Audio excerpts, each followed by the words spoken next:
Hi, good morning.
Okay, good morning.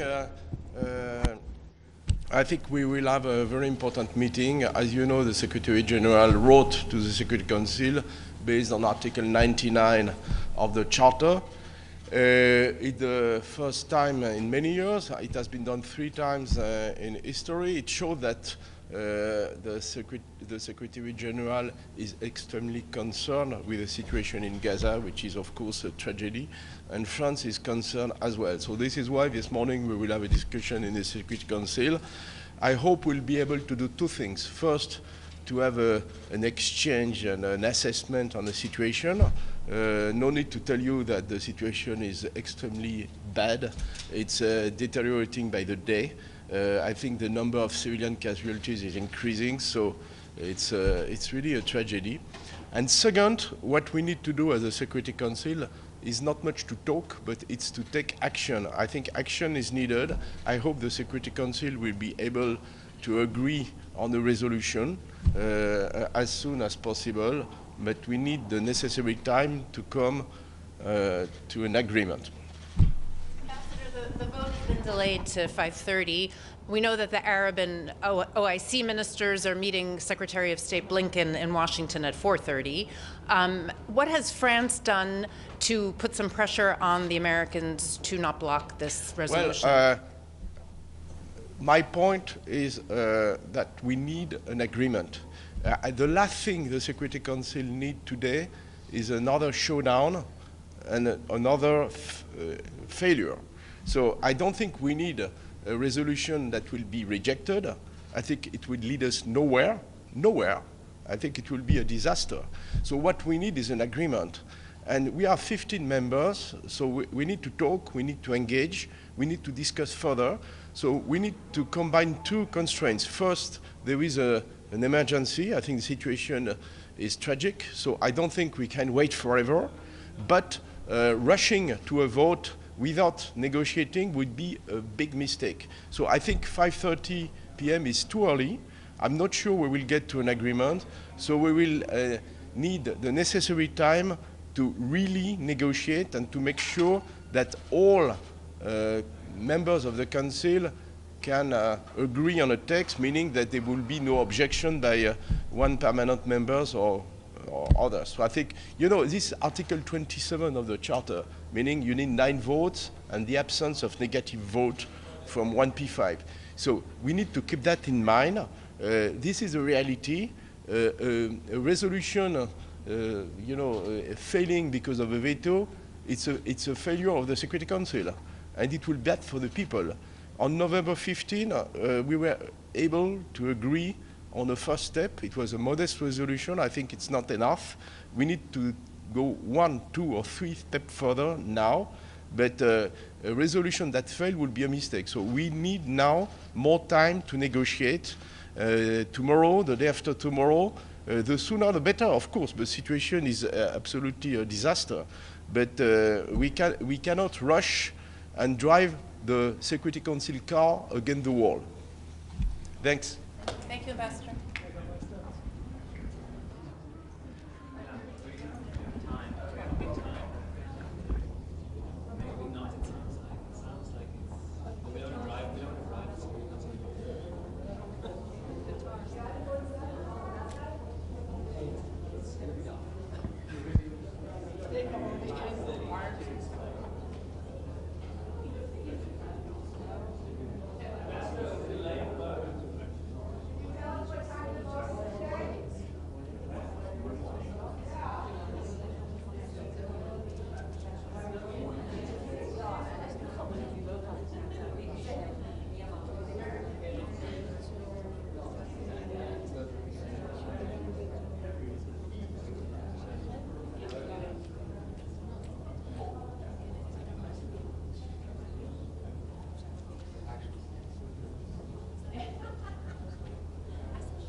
it's good excuse. My age happening.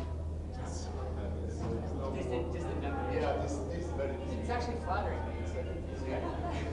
Thank you.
Buenos días.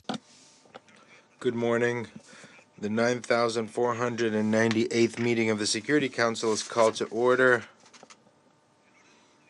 The provisional agenda for this meeting is the situation in the Middle East, including the Palestinian question. The agenda is adopted. In accordance with Rule 37 of the Council's Provisional Rules of Procedure, I invite the representatives of Egypt, Indonesia, Israel, and Qatar to participate in this meeting. It is so decided. I propose that the Council invite the permanent observer of the Observer State of Palestine to the United Nations to participate in the meeting in accordance with the Provisional Rules of Procedure and the previous practice in this regard. There being no objections, it is so decided. In accordance with Rule 39 of the Council's Provisional Rules of Procedure, I also invite Her Excellency Mrs. Hedda Sampson, representative of the delegation of the European Union to the United Nations, to participate in this meeting. It is so decided. The Security Council will now begin its consideration of item 2 of the agenda.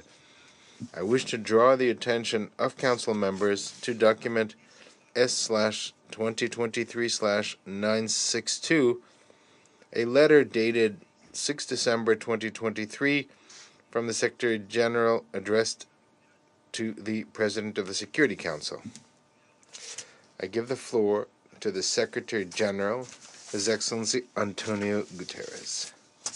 Mr. President, thank you for convening this Security Council meeting in response to my letter of 6 December on the situation in Gaza and Israel. Excellencies, I wrote to the Security Council invoking Article 99 because we are at a breaking point. There is a high risk of the total collapse of the humanitarian support system in Gaza, which would have devastating consequences. We anticipate that it would result in a complete breakdown of public order and increased pressure for mass displacement into Egypt. I fear the consequences could be devastating for the security of the entire region. We have already seen the spillover in the occupied West Bank, Lebanon, Syria, Iraq, and Yemen. There is clearly, in my view, a serious risk of aggravating existing threats to the maintenance of international peace and security. The risk of collapse of the humanitarian system is fundamentally linked with the complete lack of safety and security for our staff in Gaza and with the nature and intensity of military operations which are severely limiting access to people in desperate need. The threat to the safety and security of United Nations staff in Gaza is unprecedented. More than 130 of my colleagues have already been killed, many with their families. This is the largest single loss of life in the history of our organization. Some of our staff take their children to work so they know they will live or die together. Colleagues have shared heartbreaking messages from staff members pleading for help. The Under-Secretary General of the Department of Safety and Security has advised me that all possible means of mitigating the risk to staff within Gaza, short of evacuation, are closed off because of the way this conflict has evolved. I cannot emphasize strongly enough that the UN is totally committed to stay and deliver for the people of Gaza. And I pay tribute to the heroic humanitarian aid workers who remain committed to their work despite the enormous dangers to their health and their lives. But the situation is simply becoming untenable. The Council called in Resolution 2712, and I quote, for the scaling up of the provision of such supplies to meet the humanitarian needs of the civilian population, especially children, end quote. I deeply regret to inform the Council that under current conditions on the ground, the fulfillment of this mandate has become impossible. The conditions for the effective delivery of humanitarian aid no longer exist. The crossing point at Rafah was not designed for hundreds of trucks and is a major bottleneck.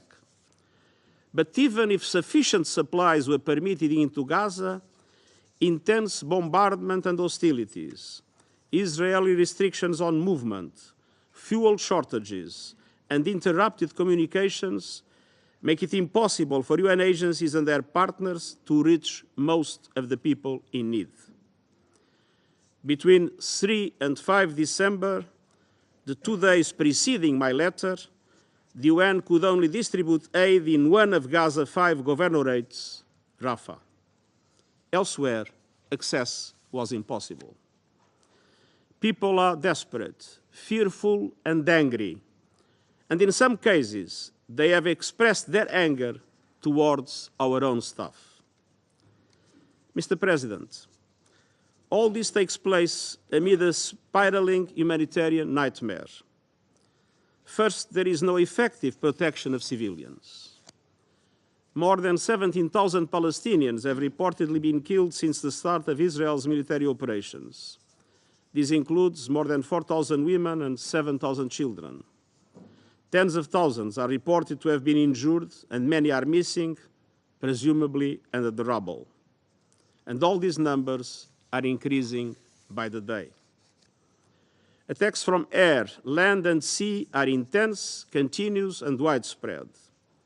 So far, they have reportedly hit 339 education facilities, 26 hospitals, 56 healthcare facilities, 88 mosques, and 3 churches. Over 60% of Gaza's housing has reportedly been destroyed or damaged, some 300,000 houses and apartments. Some 85% of the population have been forced from their homes. The people of Gaza are being told to move like human pinballs, ricocheting between ever smaller slivers of the south without any of the basics for survival. But nowhere in Gaza is safe. At least 88 UNRWA shelters have been hit, killing over 270 people and injuring over 900. Conditions in shelters are overcrowded and unsanitary. People nurse open wounds. Hundreds of people stand in line for hours to use one shower or toilet. Families who have lost everything sleep on bare concrete floors, wearing clothes they have not changed for 2 months. Tens of thousands of Palestinians arrived in Rafah in recent days, overwhelming shelters there. Many displaced families, including children, older people, pregnant women, and people with disabilities, are sleeping in streets and public spaces across the city. Mr. President, second, Gazans are running out of food. According to the World Food Programme, there is a serious risk of starvation and famine. In northern Gaza, 97% of households are not eating enough. In the south, the figure among displaced people is 83%. Half the people of the north and more than 1/3 of displaced people in the south are simply starving. WFP's own food stocks are running out. In the north, 9 out of 10 people have spent at least 1 full day and night without food. The last functioning flour mill in Gaza was destroyed on 15 November. WFP has provided food and cash assistance to hundreds of thousands of people across Gaza since the crisis began and is ready to scale up its operations. However, that would require effective access to all people in need and at least 40 trucks of food supplies every day, many times the current level. Mr. President, third, Gaza health system is collapsing while needs are escalating. At least 286 health workers have been killed. Hospitals have suffered heavy bombardment. Just 14 out of 36 are still functioning. Of these, 3 are providing basic first aid, while the others are delivering partial services. The European Gaza Hospital, one of the 2 main hospitals in southern Gaza, has 370 beds. It is currently housing 1,000 patients and an estimated 70,000 people seeking shelter. There are critical shortages of drugs, blood products, and medical supplies. Fuel to run the hospitals is severely rationed. Many patients are being treated on the floor and without anesthetics. As patients with life-threatening injuries continue to arrive, wards are overflowing and staff are overwhelmed. At the same time, the unsanitary conditions in shelters and severe shortages of food and water are leading to increases in respiratory infections, scabies, jaundice, and diarrhea. Everything I just described represents an unprecedented situation that led to my unprecedented decision to invoke Article 99, urging the members of the Security Council to press to avert a humanitarian catastrophe and appealing for a humanitarian ceasefire to be declared. Mr. President, we are all aware that Israel began its military operations in response to the brutal terror attacks unleashed by Hamas and other Palestinian armed groups on 7 October. I unreservedly condemn those attacks, and I'm appalled by the reports of sexual violence. There is no possible justification for deliberately killing some 1,200 people, including 33 children, injuring thousands more, and taking hundreds of hostages. Some 130 hostages are still held captive, and I call for their immediate and unconditional release, as well as their humane treatment and visits from the international community of the Red Cross until they are freed. At the same time, the brutality perpetrated by Hamas can never justify the collective punishment of the Palestinian people. And while indiscriminate rocket fire by Hamas into Israel and the use of civilians as human shields are in contravention with the laws of war, such conduct does not absolve Israel on its own violations. International humanitarian law includes the duty to protect civilians and to comply with the principles of distinction, proportionality, and precaution. The laws of war also demand that civilians' essential needs must be met, including by facilitating the unimpeded delivery of humanitarian relief. International humanitarian law cannot be applied selectively. It is binding on all parties equally at all times, and the obligation to observe it does not depend on reciprocity. Mr. President, the people of Gaza are looking into the abyss. The international community must do everything possible to end their ordeal. I urge the Council to spare no effort to push for an immediate humanitarian ceasefire, for the protection of civilians, and for the urgent delivery of life-saving aid. While we deal with the current crisis, we cannot lose sight of the only viable possibility for a peaceful future: a two-state solution on the basis of United Nations resolutions and international law, with Israel and Palestine living side by side in peace and security. This is vital for Israelis, Palestinians, and for the international peace and security. The eyes of the world and the eyes of history are watching. It's time to act, and I thank you. I thank the Secretary General for his briefing. I now give the floor to the permanent observer of the Observer State of Palestine. Mr. President, I want to welcome you to New York and to congratulate you and your country for assuming the presidency of the Security Council for this month. And also I want to express our appreciation for the fact of having the Secretary General with us, for his principled position reflected in that letter that he circulated to you recently, and for his crystal clear and principled statement that he delivered to us. Mr. Secretary General, Thank you for being with us, and thank you for what you said, and thank you for, hopefully, the things that will be implemented from this moment moving forward. Colleagues, Mr. President, you are the third president of the Security Council to take office since Israel started its carpet bombing of the Gaza Strip. We hope that on this day and under your presidency, the Council will finally be able to call for an immediate ceasefire. Allow me to thank the Secretary General for his relentless efforts, for the clarity of his voice, for having upheld his sacred mission to stand up for the UN Charter and for the protection of civilians by calling early on and ever since for an immediate humanitarian ceasefire. Allow me also to thank through him the United Nations for their humanitarian efforts.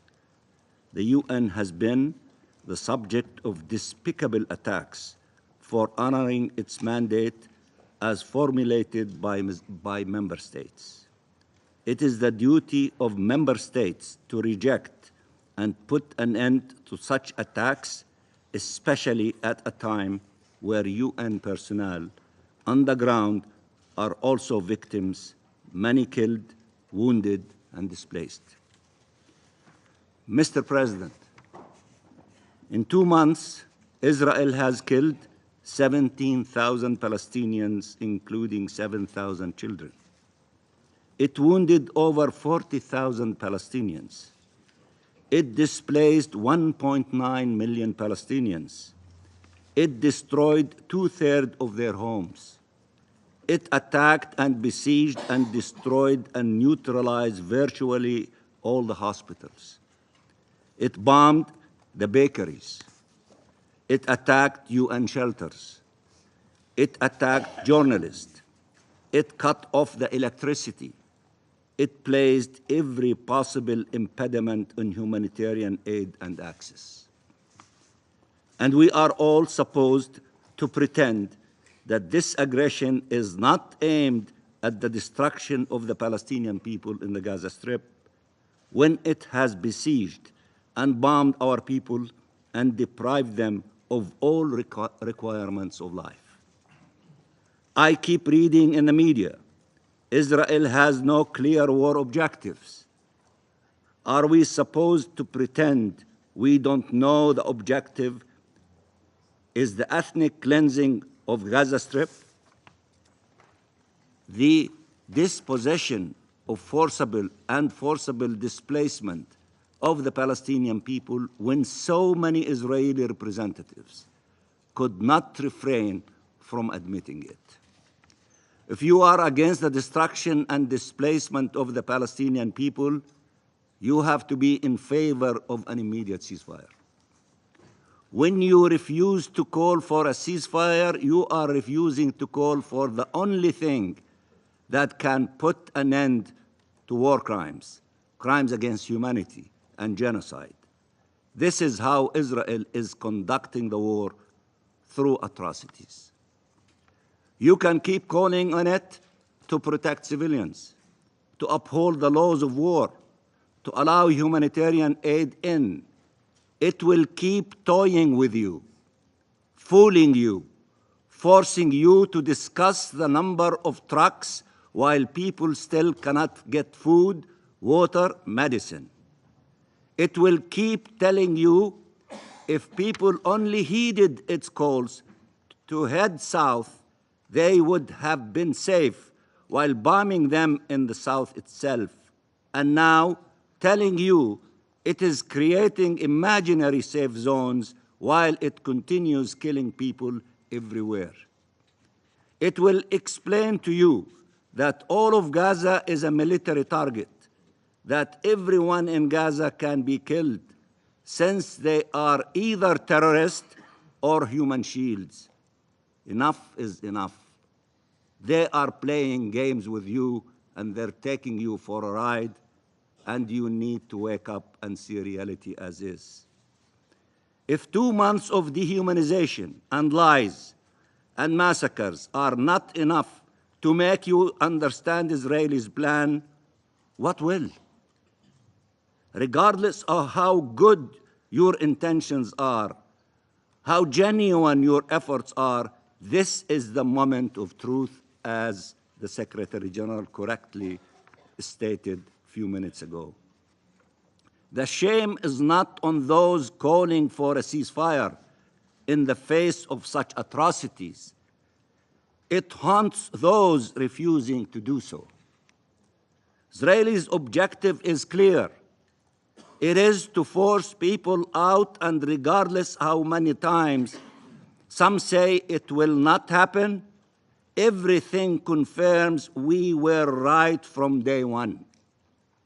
We told you they will make Gaza unlivable for all, that they will displace the people, that they were pushing them south and killing them in the process, and that if eventually they will launch a full-fledged attack on the south to push people out. When facts show we are right, no one should persist in saying they could somehow allow this war to continue, but be against its true objectives. This war is part of the assault to end the Palestinian people as a nation and to destroy the question of Palestine. If you do not share this objective, you must stand against the war. The person leading this assault would sacrifice the Palestinian people and the Israeli people for his political, selfish survival, and is a sworn enemy of the two-state solution. His entire life has been dedicated to the annihilation of the Palestinian people and peace. He has been searching for an opportunity to put a definitive end to the national aspirations of the Palestinian people and to the aspirations for peace among Palestinians and Israelis. This is Netanyahu's war. This is the war of the extremist coalition in power in Israel. No one should get sucked into it any further. Its aim is not security. Its aim is to prevent forever any prospect of Palestinian independence and of peace. These intentions are clear in the Gaza Strip as well as in the West Bank, including East Jerusalem. No one should pretend there is any question regarding the criminal nature of this assault. No one should pretend that those launching the bombs everywhere care at all about people held captive. No one should pretend that this war is targeting Hamas when almost all its victims are civilians, when 70% of those killed are women and children. Mr. President, we have hostages held by Israel as a means to terrorize and pressure our people.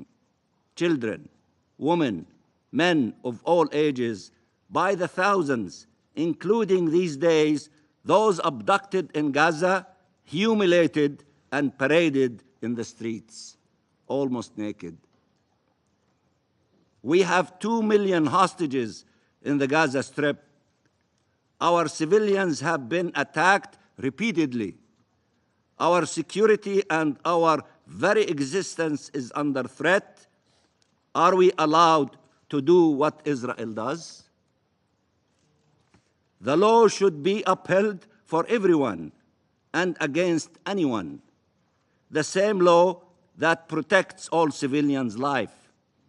There is no hierarchy of races or faith or nationalities.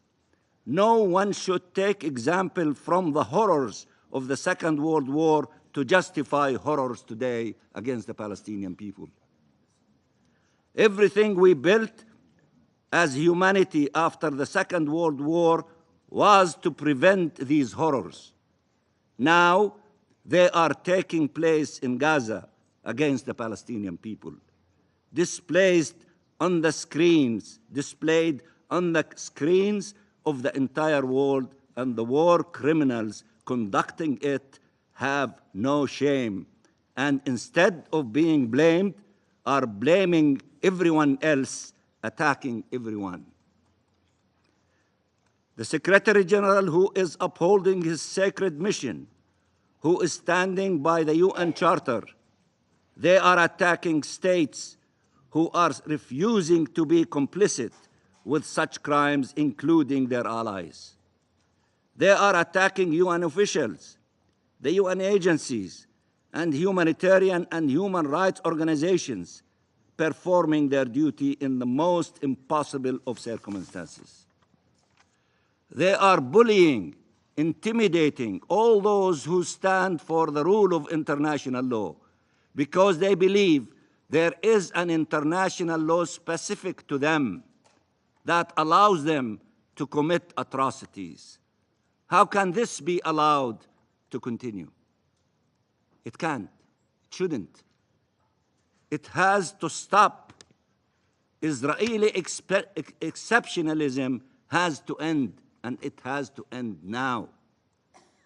Stop rewriting international law to fit Israeli crimes, and stop calling for respect for international law while supporting an assault that has torn it into shreds. The Palestinian people will not die in silence.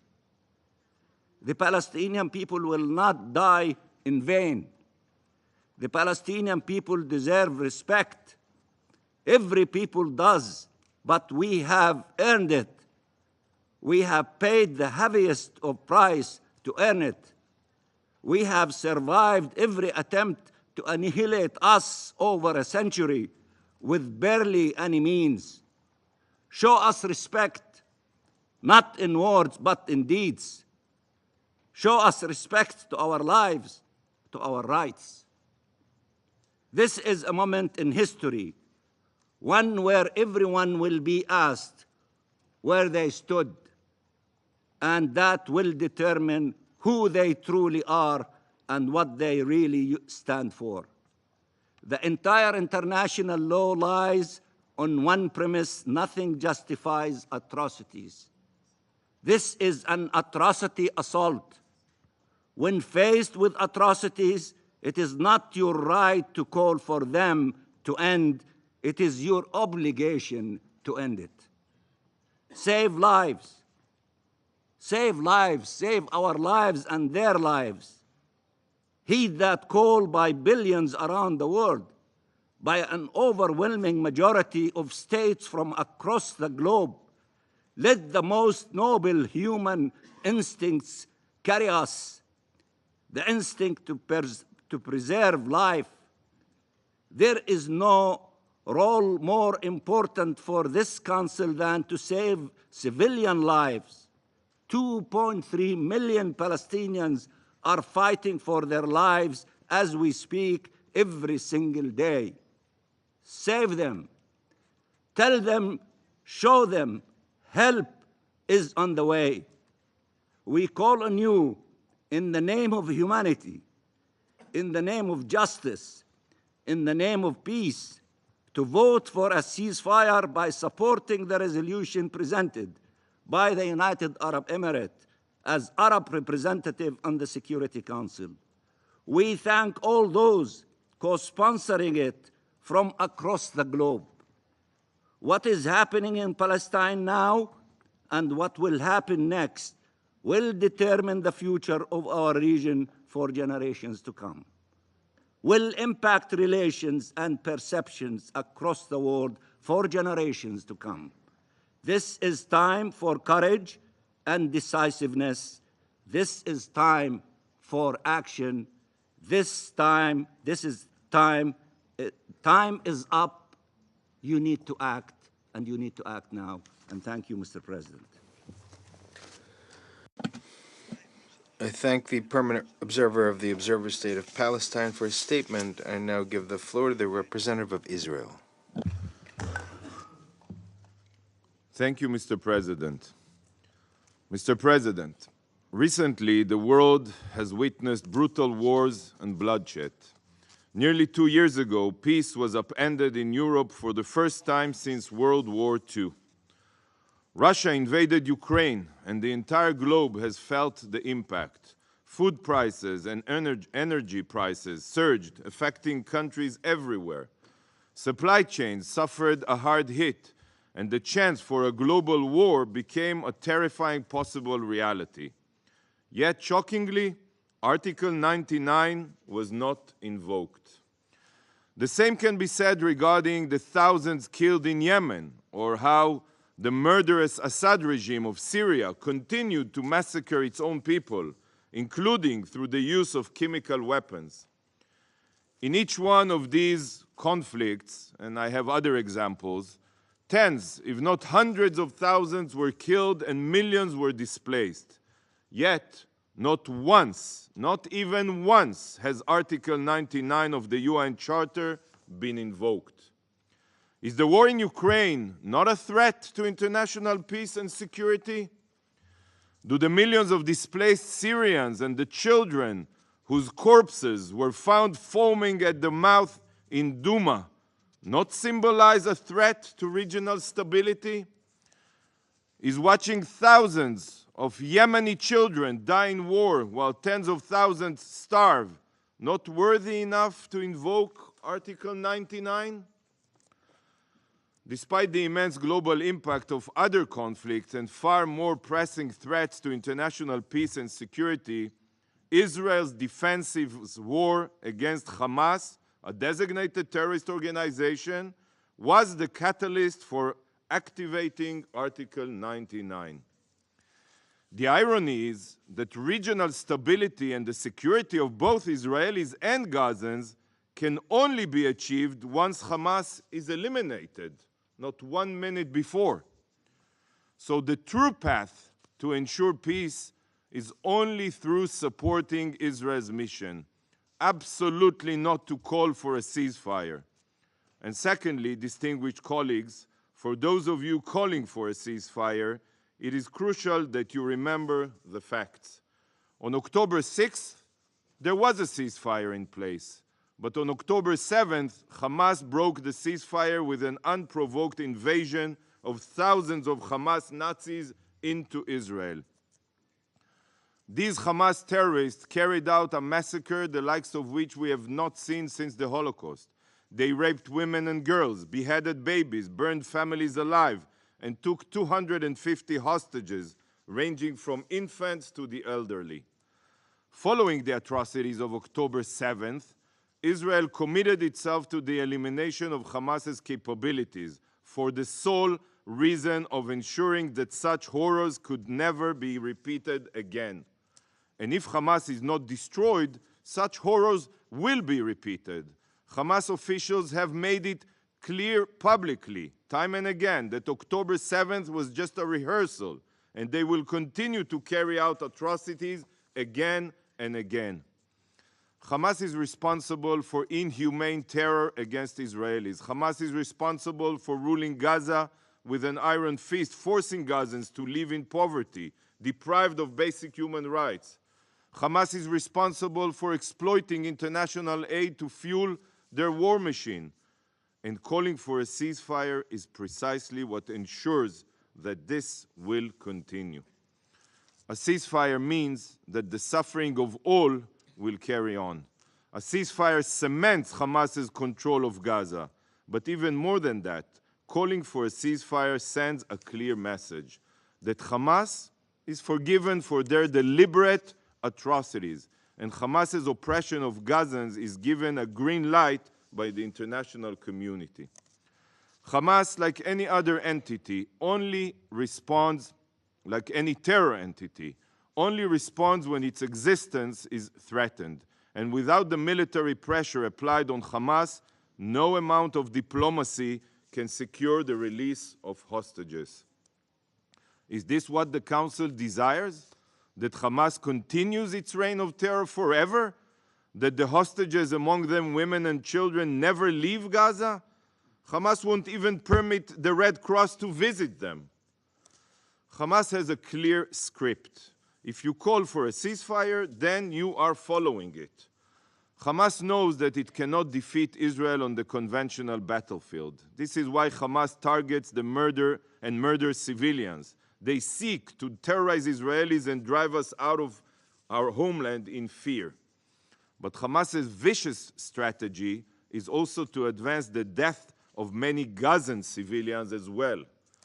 This is why Hamas hides behind and under the civilian population. This is why they use hospitals for cover and schools as arms catches, including UNRWA schools. Hamas wants to maximize civilian casualties, to co-opt the UN to pressure Israel to cease its fire and allow Hamas to survive and continue its reign of terror. Hamas knows that the more civilian fatalities there are, the more pressure the international community will put on Israel. This is why Hamas also fabricates death tolls, which are taken at face value here, with no real efforts made by the UN to verify them. According to the Hamas Ministry of Health, almost no terrorists have been killed in this war, only women and children. This is the same body that falsely blamed Israel for 500 casualties at El Akhli hospital, when the truth is that the number of casualties was drastically lower, and Palestinian Islamic Jihad was the one responsible for the fatalities. I will be very clear, dear colleagues. The number you are basing your discussions on are libelous and distorted, drastically. Hamas has built terror bases inside and underneath medical facilities. This has been proven. They store rockets and assault rifles in children's bedrooms. And just yesterday, Hamas launched 12 rockets at Israel from within a designated humanitarian zone in southern Gaza. Rockets were fired mere meters from the tents of evacuated Gazans. Hamas exploits Gazans as human shields in hopes that civilian casualties will rise and the UN will call for a ceasefire. Do we want to be the actors in the show that Hamas has carefully crafted? It is always easier to pressure the law-abiding democracy as opposed to the terrorists who don't even recognize the existence of international law. But is this the right and just way to ensure security? Of course not. This is Hamas's script of death. Don't agree to be part of it. Please. Hamas is the root cause of the situation in Gaza. Yet there is zero accountability for their evil. Why is Hamas not held fully responsible by the UN and its bodies?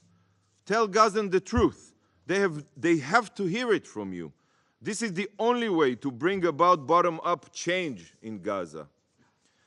Dear colleagues, Hamas not only violated the ceasefire on October 7th, Hamas fundamentally violated the recent humanitarian pause. Last week, there was a pause in place. The agreement was clear. For every 10 hostages released, the pause would be extended by 24 hours. Hundreds of aid trucks entered Gaza. Fuel tankers were and continue to be permitted in. Wounded children and their families were evacuated for treatment.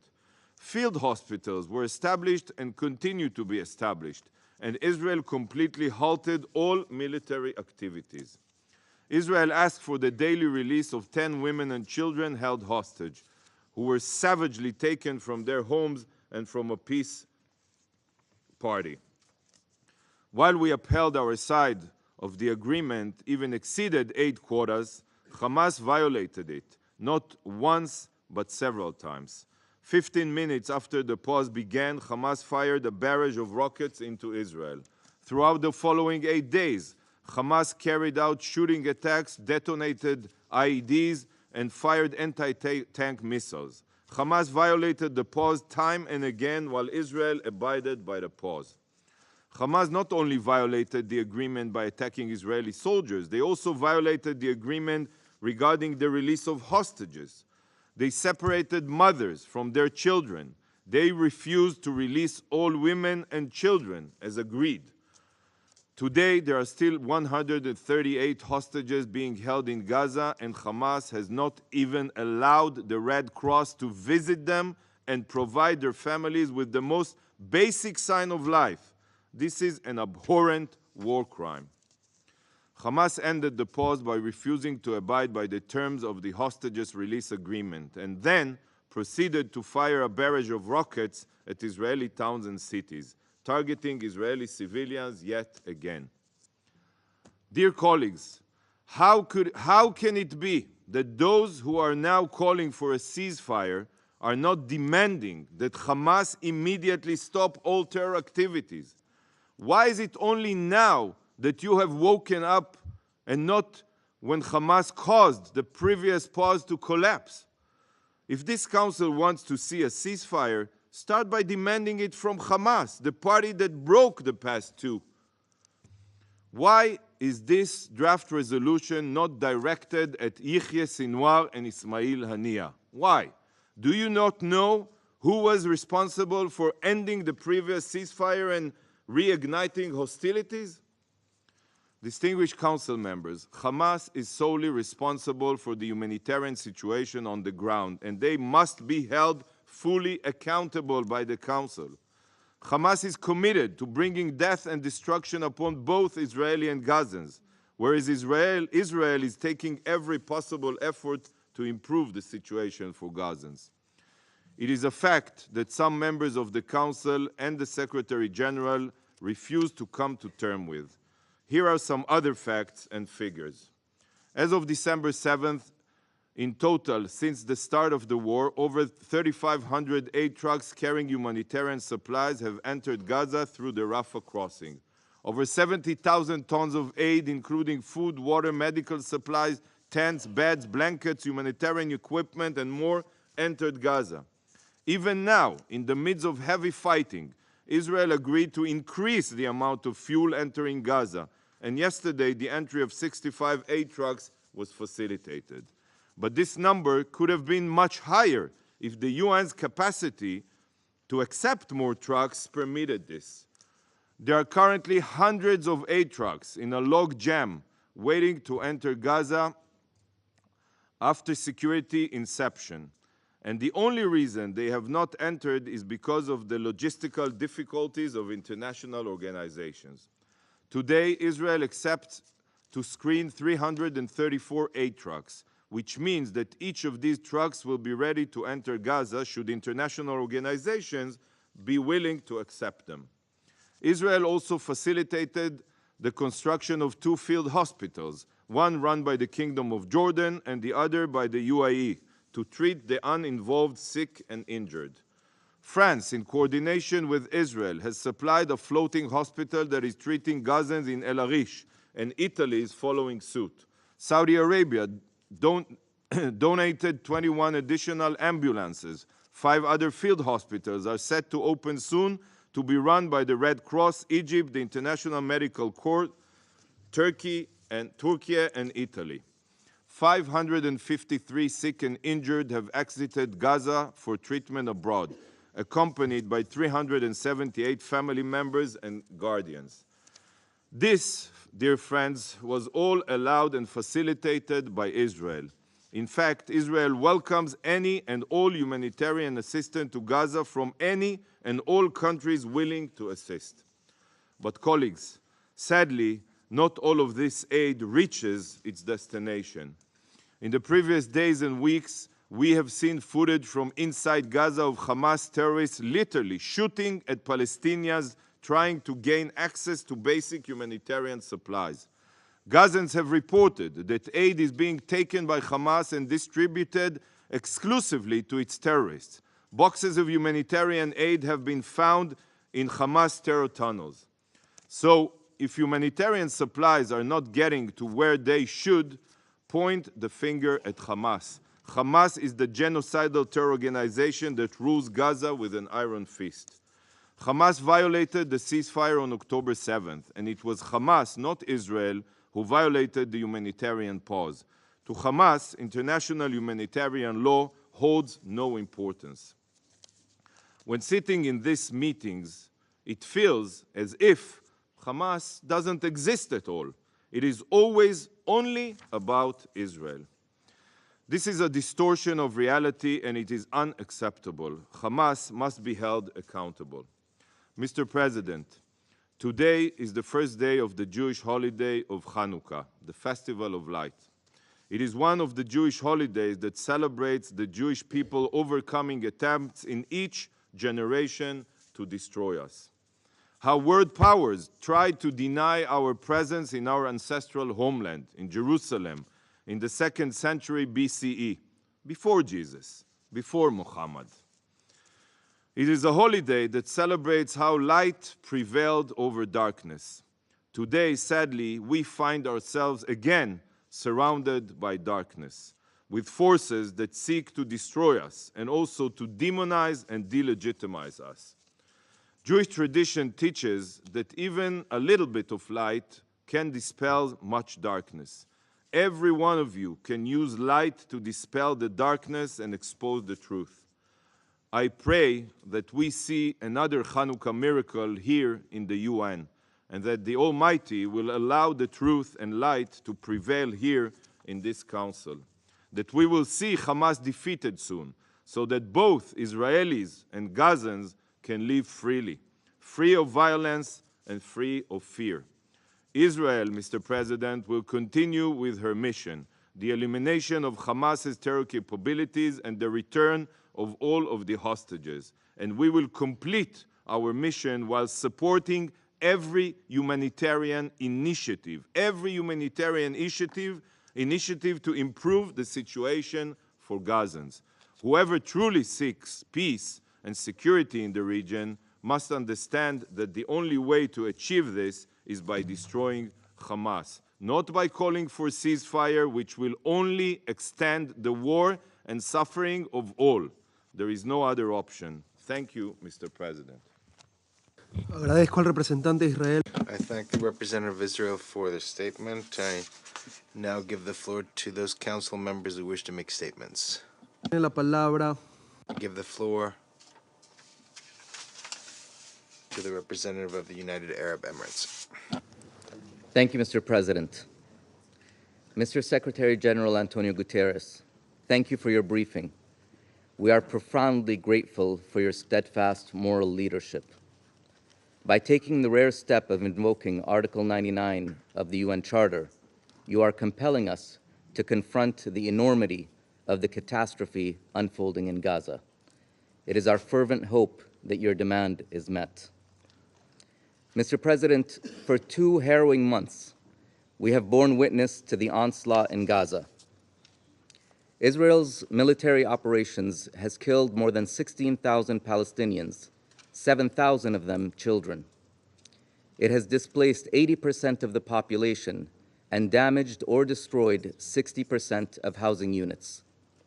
For context, this is a scale of destruction surpassing even the bombing of Dresden in 1945. For the many Gazans who have never left that narrow, besieged strip of land, their entire world is being systematically demolished before their eyes. The invocation of Article 99 must be a tipping point, a solemn reflection of the desperate plight in Gaza and the imperative need for the Council to act. The Council must act when too little aid is getting in and humanitarian workers are unable to deliver it for fear of being killed. The Council must act when the siege on Gaza is becoming a major source of death. The Council must act when unrelenting bombardment kills more than 130 UN staff members. Despite the recent temporary pause, the violence and danger to civilians has not abated. In fact, this conflict has now graduated to a new, more dangerous phase. The siege of Khan Yunis and other parts in southern Gaza, where hundreds of thousands of people have fled, has now begun. There is literally no safe haven for the millions of people trapped and under attack. Mr. President, in his letter, the Secretary General noted that Gaza's healthcare system, or what's left of it, is on the verge of collapse. Israel is warning the World Health Organization that unless it removed its medical supplies in southern Gaza, impending military operations will put them beyond use. we condemn in the strongest possible terms the deliberate targeting of medical facilities, equipment, and personnel. For our part, the UAE established a field hospital inside Gaza on December 2nd, with an operational capacity of 150 beds. We recognize that these efforts are not nearly enough. Even during the recent pause, we saw the need for an enhanced aid delivery mechanism to allow full, rapid, safe, and unhindered access. We need a streamlined monitoring system and an expanded capacity to deliver goods, including through the opening of further crossings and entry points. We note that Israel reportedly agreed to open the Karam Abu Salim crossing for inspections only, and while this should reduce the time delays, it remains necessary for all crossings to be opened and, if needed, repaired. We stress the importance of ensuring the full implementation of Security Council Resolution 2712, which demands all parties to respect their obligations under international law and calls for urgent and extended humanitarian pauses. We underscore that members of this Council must ensure implementation, but we all know that the only way to end this tragedy is to impose an immediate humanitarian ceasefire. There is no defensible, moral, political, nor military justification for this carnage to continue. After 2 months of war, ambulances are delivering more dead than survivors to the few emergency rooms left functional in Gaza. Over the last few days, reports have revealed what precisely unfolded in northern Gaza. In the intensive pediatric care unit of an abandoned hospital, several babies lay dead, their bodies decomposing. Let that harrowing image haunt anybody persisting in the fantasy that the operation in the south will be any less horrific. It will not. Mr. President, this war has brought our region to a breaking point, but its effect has rippled far beyond. There has been an appalling increase in incidents of anti-Semitism and Islamophobia worldwide. The international system is teetering on the brink. For this war signals that might makes right, that compliance with international humanitarian law is dependent on the identity of the victim and the perpetrator. Mr. President, the Secretary General, every head of every UN agency, humanitarian organizations, and the overwhelming majority of the world's population have repeatedly called on members of this body to bring this unrestricted violence to a definitive and sustainable end. The UAE has circulated a draft resolution calling for an immediate humanitarian ceasefire to do just that. Today, this Council will vote. It will have an opportunity to respond to the deafening calls across the world to bring this violence to an end. Thank you, Mr. President. I thank the representative of the United Arab Emirates for your statement, and I now give the floor to the Russian Federation. Thank you, Mr. President. We wish to thank the Secretary General, Antonio Guterres, for the frank assessment of the catastrophic situation in the Palestine-Israeli conflict zone. We note his absolutely correct decision, given the current circumstances, to draw the attention of the Security Council to this matter under Article 9 of the United Nations Charter. We, together with colleagues from the People's Republic of China and the United Arab Emirates, guided by the same considerations as the Secretary General, requested the Ecuadorian presidency to convene an Emergency Security Council meeting in connection with the resumption of military operations both in the Gaza Strip and other occupied Palestinian territories, and in regions bordering with Lebanon and Syria. We believe it is exceedingly important to note that both the Secretariat of the United Nations, led by the UN Secretary General, and the overwhelming majority of UN member states are united in a desire to adopt decisive measures in order to end the deaths and suffering of civilians in the Palestine-Israel conflict zone. Distinguished colleagues, it will be no exaggeration to state that presently we are at a moment of truth. For nearly 2 months, we were told that what is most important, what is most pressing, what is most urgent that the Council needs to do is to call for humanitarian pauses. We were told that this, unlike a ceasefire, is allegedly an achievable and a realistic goal. As for the questions that were posed regarding how this call will be implemented, the response we received was that humanitarian agencies on the ground will deal with it themselves. Well, it is time to take stock. Humanitarian pause did indeed take place. However, this humanitarian pause had nothing to do with Security Council Resolution 2712. This pause and the release of several dozen hostages and Palestinian prisoners were the result of an agreement between regional mediators and Hamas and Israel, compliance with which naturally was not overseen by anybody. Nor did this humanitarian pause have any political significance. The parties indeed gained a respite. They achieved their tactical objectives, and subsequently Israel, with the proactive support of the United States, transitioned to a new, even more violent phase of its ground operation in Gaza. I wish to quote some passages from yesterday's letter from the Secretary General. Civilians throughout Gaza face grave danger. The healthcare system in Gaza is collapsing. Hospitals have turned into battlegrounds. There is no effective protection for civilians. Nowhere is safe in Gaza. Amid constant bombardment by the IDF, I expect public order to completely break down soon, rendering even limited humanitarian assistance impossible. End of quote. Colleagues, these are the real fruits of Resolution 2712, all of the protracted discussions at the Security Council, which unfortunately are increasingly reminiscent of empty words merely. Today, Antonio Guterres has once again set out the situation. UN humanitarian organizations under these circumstances simply cannot help the residents of Gaza.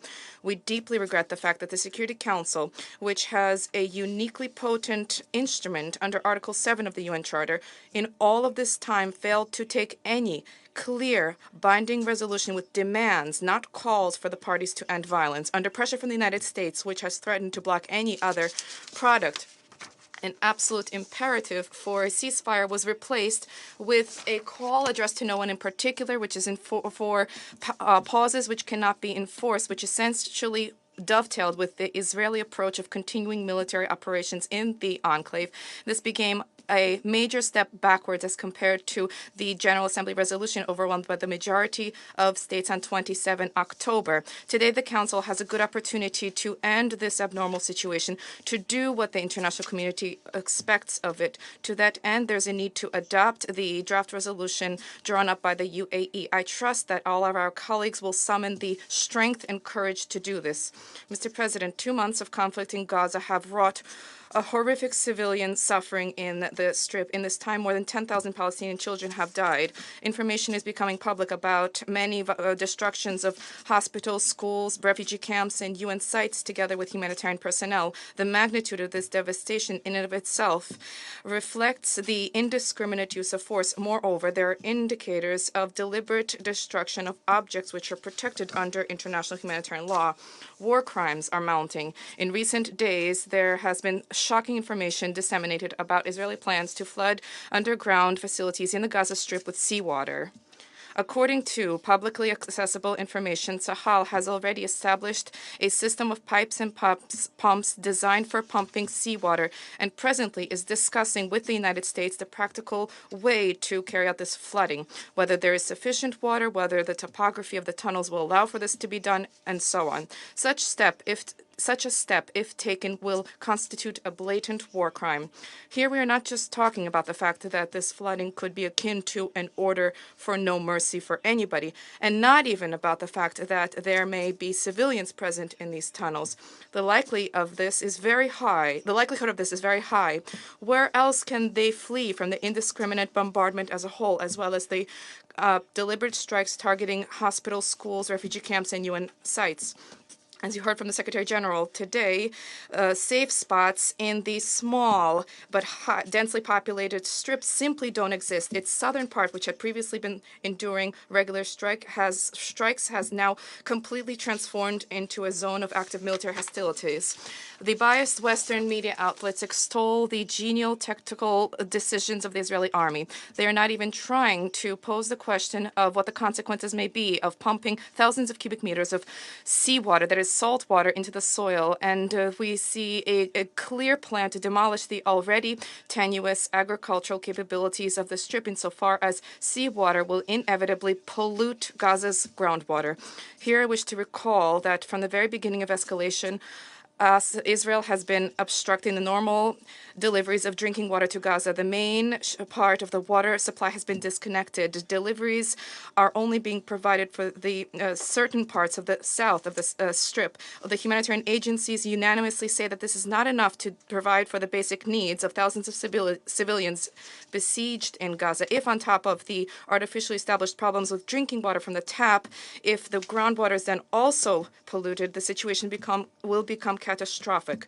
Let us recall that pursuant to the norms of IHL, Article 23 and 59 of the Fourth Geneva Convention dating 1949, the occupying power bears a specific responsibility to ensure that the civilian population has access to basic necessities. I wish to emphasize in particular that the consequences of the pollution of groundwater, the sole source of fresh water for the Gaza population, will persist not for years, but for a century. On top of incessant, indiscriminate bombardment and the targeted strikes targeting civilian objects, which are geared towards fomenting horror and panic among civilians, there is a systematic strategy taking shape for the violent displacement of Palestinians. Its cannibalistic logic is very simple: to make life in Gaza unendurable and even possibly to leave the population with a single choice: to leave their homes or to be killed. This is inhumane strategy which is abundant with war crimes. There are egregious violations of almost all provisions of Article 51 and 54 of the First Additional Protocol to the Geneva Conventions. These conventions, among other things, prohibit attacks against civilian populations and objects, acts or threats of violence, the main purpose of which is to spread terror against the civilian population, and prohibits resorting to indiscriminate attacks. We see the egregious war crimes being perpetrated, with weapons being used that are provided by Western countries, first and foremost the US and the UK, or with their full political support. I wish to stress that references by Israel and its allies to actions by Hamas on 7 October, which we of course condemn, do not justify, and in principle cannot justify, the large-scale systematic crimes and crimes against humanity which are being perpetrated in the Gaza Strip. Failure to respect humanitarian law by one party to the conflict in no way exempts the other party to the conflict from complying with the obligations incumbent upon them. Furthermore, Article 51 of the First Additional Protocol to the Geneva Conventions explicitly prohibits attacks against the civilian population or civilians by way of reprisals. Colleagues, at the same time, one can hardly trust that there will be due assessment of what is taking place by Western countries or such corrupt bodies under their control as the International Criminal Court. The ICC will never disobey its patrons or allies insofar as it is designed to advance their political agendas. For neither the US nor the United Kingdom nor other Western countries bore any responsibility whatsoever for their war crimes in Afghanistan, Iraq, and Libya. We all remember how the British prosecutor of the ICC, Karim Khan, disgracefully deprioritized, essentially simply stopped the investigation into the crimes of Western military personnel in these countries. We have no doubt that vis-a-vis Israel and its sponsors, it will do the same. Mr. President, of course we share the view that we all need to not lose sight of the prospects for Palestine-Israeli settlement on the basis of the two-state formula, which we believe has no alternative. We stand ready to work to that end. However, today the main priority is to end armed hostilities and to save Palestinians from extermination. To conclude, I wish to turn to our Arabic brethren and sisters in their native language. أصدقائنا العرب الأعزاء. My dear Arab friends, Russia calls to an end to the cycle of violence that began since the escalation between Israel and the Palestinians that we have been witnessing since the 7th of October. We add our voice to the calls to end for a ceasefire, a permanent ceasefire, and return to addressing the root causes of this conflict and averting a humanitarian catastrophe from the Gaza Strip. We denounce categorically any act that may lead to civilian deaths, including women and children. We also do not accept any plot to forcibly displace the Gaza population to the south, which is a new Nakba for the Palestinian people. My country supports all constructive initiatives of the Security Council that aim to normalize the situation and open the space for a serious settlement process between the Palestinians and the Israelis against the background of the attempts by one of the council members to slow or sabotage these collective efforts.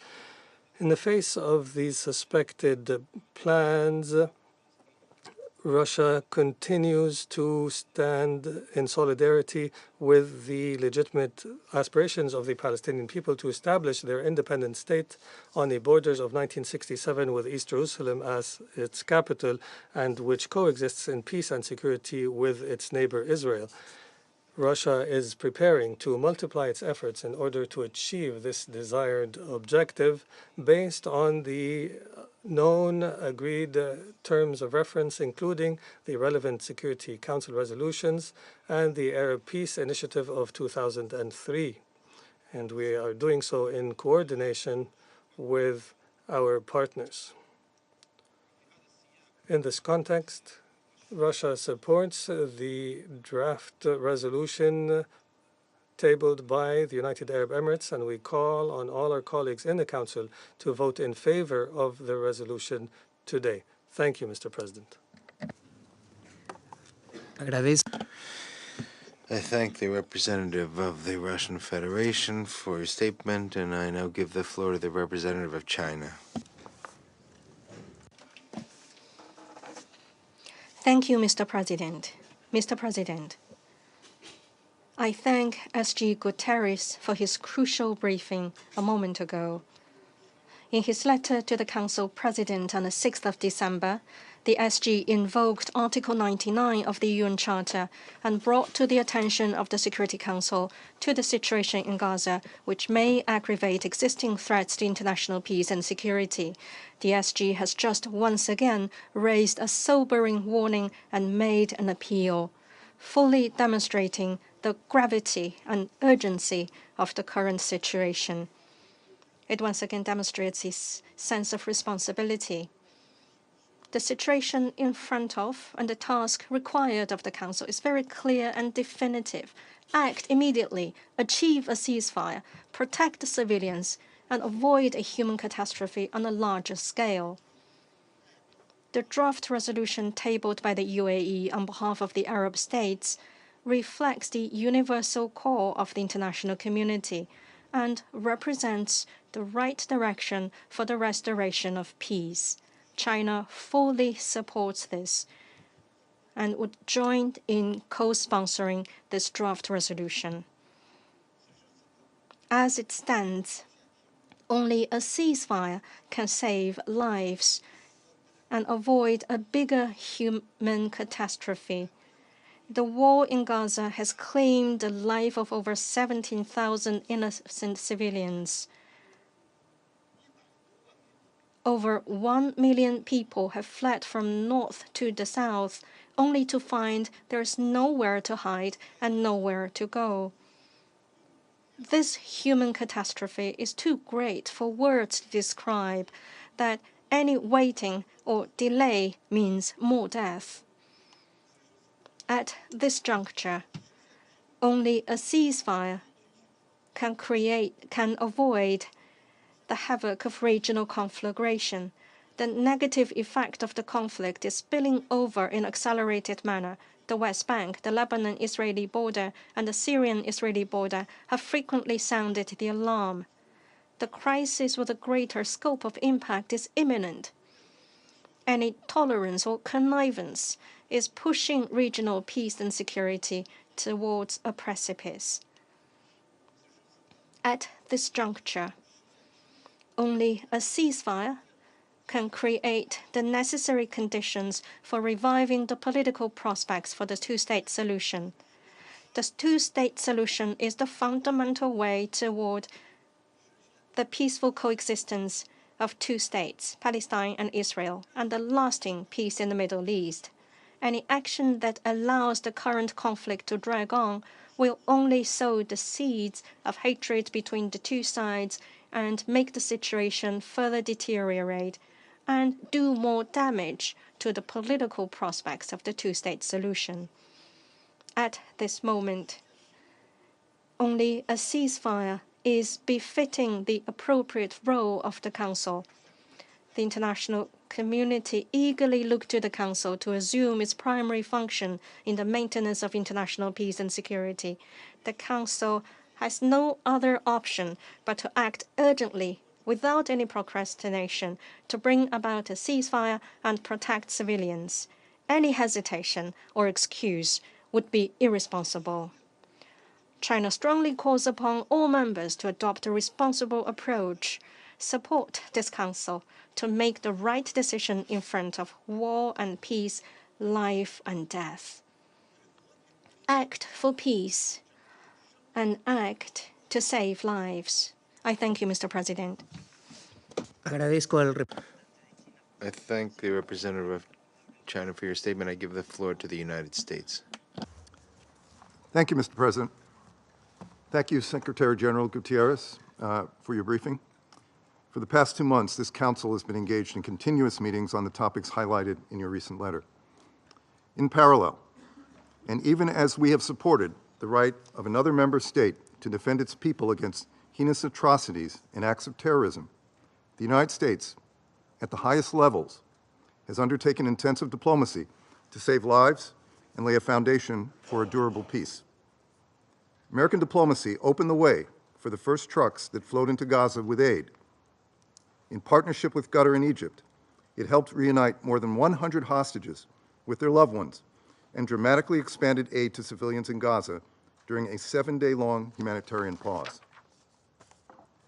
Hamas, however, has a different set of goals. Its refusal to release young women hostages led to a breakdown in the pause and resumption of the fighting. This Council's failure to condemn Hamas's October 7 terrorist attacks, including its acts of sexual violence and other unthinkable evils, is a serious moral failure. And it underscores the fundamental disconnect between the discussions that we have been having in this chamber and the realities on the ground. An undeniable part of that reality is that if Israel unilaterally laid down its weapons today, as some member states have called for, Hamas would continue to hold hostages, women and children, elderly men, many of whom, according to survivor accounts, are being subjected to cruel and inhumane treatment. And as of today, Hamas continues to pose a threat to Israel and remain in charge of Gaza. That is not a threat that any one of our governments would allow to continue to remain on our own borders, not after the worst attack on our people in several decades. For that reason, while the United States strongly supports a durable peace in which both Israelis and Palestinians can live in peace and security, we do not support calls for an immediate ceasefire. This would only plant the seeds for the next war, because Hamas has no desire to see a durable peace, to see a two-state solution. Colleagues, I am pained by the suffering that we have witnessed over the last 2 months. Even when we as governments are compelled to take up arms and protect our people from the most heinous acts of terrorism and violence, war is tragic. It is tragic for the families of the hostages who await word on the fate of their loved ones. We are doing everything possible to free the remaining hostages and reiterate Our expectation that the ICRC be permitted to access and provide medical treatment to the hostages held by Hamas and other extremist groups. The war is equally tragic for civilians in Gaza. The scale of civilian suffering is devastating and heartbreaking. Hamas intentionally embeds itself within civilian areas. But that does not in any way change the fact that how Israel defends itself matters. We have been unequivocal. Israel must respect international humanitarian law and conduct its operations in a way that minimizes civilian harm. To back up these words and help protect civilians, we have supported establishing a more effective humanitarian deconfliction mechanism with the UN, and we are monitoring its implementation. This is a moral imperative and strategic imperative. You can only win in urban warfare by protecting civilians. In every conversation, we also have underscored that Israel must avoid further mass displacement of civilians in the south of Gaza, many of whom previously fled violence. Civilians must be provided adequate time and opportunity to move, including through corridors that allow people to move safely from defined areas of hostilities. Israel must further ensure sufficient humanitarian support exists for displaced individuals. Finally, civilians displaced in Gaza must have an opportunity to return home as soon as conditions permit. There must be no enduring internal displacement or reduction in Gaza's territory. Under no circumstances would the United States support the forced relocation of Palestinians from Gaza or the West Bank. Although the extended humanitarian pause has ended, again, by Hamas's choice, we have been clear that humanitarian aid must not only continue, it must be expanded. We welcome the Israeli government's decision to open Kerem Shalom for inspections and screening of humanitarian goods. We will continue to be in touch with Israel to ensure this happens, and on the timeline committed. We also welcome the Israeli government's decision to ensure the provision of fuel that meets requisite needs to sustain the humanitarian assistance operation, including vital civilian infrastructure. Both of these outcomes are a result of intensive U.S. engagement with all parties and are consistent with Resolution 2712. They lay the foundation to expand sustained, desperately needed humanitarian aid. Of course, humanitarian aid cannot be delivered if humanitarian workers are not protected, and all parties have an obligation to protect UN and humanitarian personnel. We offer our deepest condolences to all the families, friends, and colleagues of UNRWA staff who lost their lives since October 7. Attacks against UN shelters and facilities are unacceptable.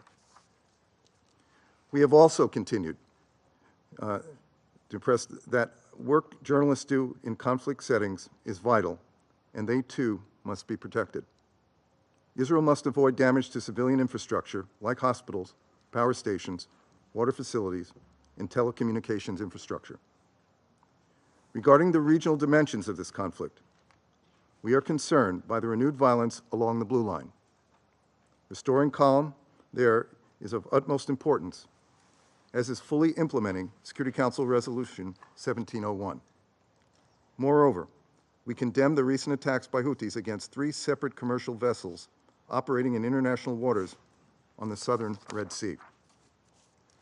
Consistent with Iran's long-term support and encouragement of the Houthis' destabilizing actions in the region, we know that Iran was engaged in planning Houthi operations. Iran has the choice to provide or withhold this support, without which the Houthis would struggle to effectively track and strike commercial vessels navigating shipping lanes through the Red Sea and Gulf of Aden. We welcome the Council's press statement condemning these attacks and underlining the importance of navigational rights and freedoms of all vessels in the Red Sea. We are engaged in intensive consultations with partners and allies to determine the appropriate next steps. The United States has also been clear about the dangers from the rise in extremist violence committed by Israeli settlers against Palestinians in the West Bank. Violent extremist settlers must be held accountable for violent acts. And so, the United States is implementing a new visa restriction policy targeting individuals believed to have been involved in or meaningfully contributed to undermining peace, security, or stability in the West Bank. President Biden has been clear. The Palestinian people deserve a state of their own and a future free from Hamas. And a two-state solution is the only way to guarantee the long-term security of both the Israeli and the Palestinian people. Members of this Council advocating for resolutions have an obligation to explain how their proposals will break the cycle of unceasing violence and support the steps we all agree are necessary to lay the foundation for a more peaceful and secure future so that history does not keep repeating itself. Our goal should not simply be to stop the war for today.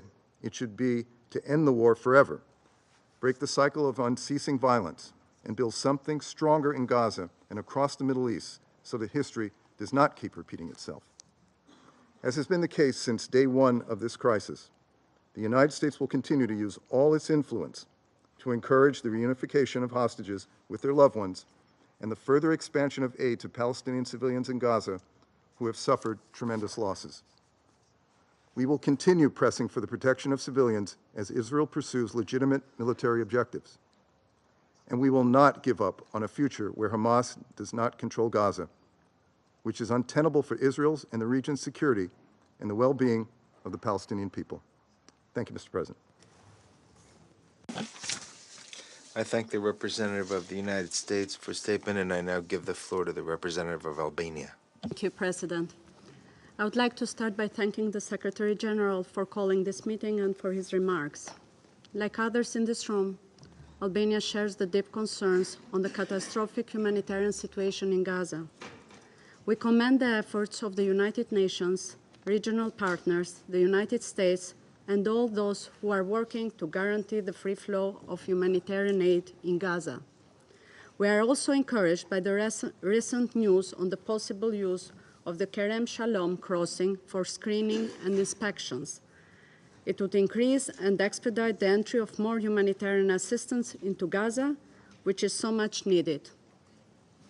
Throughout this week, approximately 80 trucks per day made their way into Gaza, compared to over 200 during the November's week-long humanitarian pause. Civilians in Gaza need much more humanitarian aid than before the Hamas attack. President, while all efforts are concentrated in the protection of civilians and the provision of humanitarian aid to all those in need, we must not lose sight of the entire picture in this terrible situation. We reiterate our condemnation of the terrorist attack of Hamas on Israel and its people on the 7th of October, including the indiscriminate rocket launches on the residential areas of Israel. The horrible events of 7th of October, the abduction of innocent civilians, and the consecutive violence, including sexual violence and psychological pressure exercised on them, are unacceptable.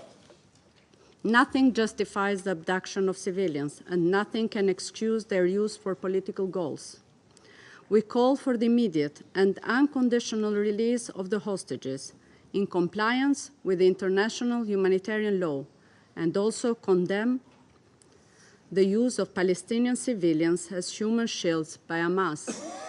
The Security Council must stand up for such injustice towards the Palestinians, Israelis, and civilians of other nationalities, and hold Hamas accountable.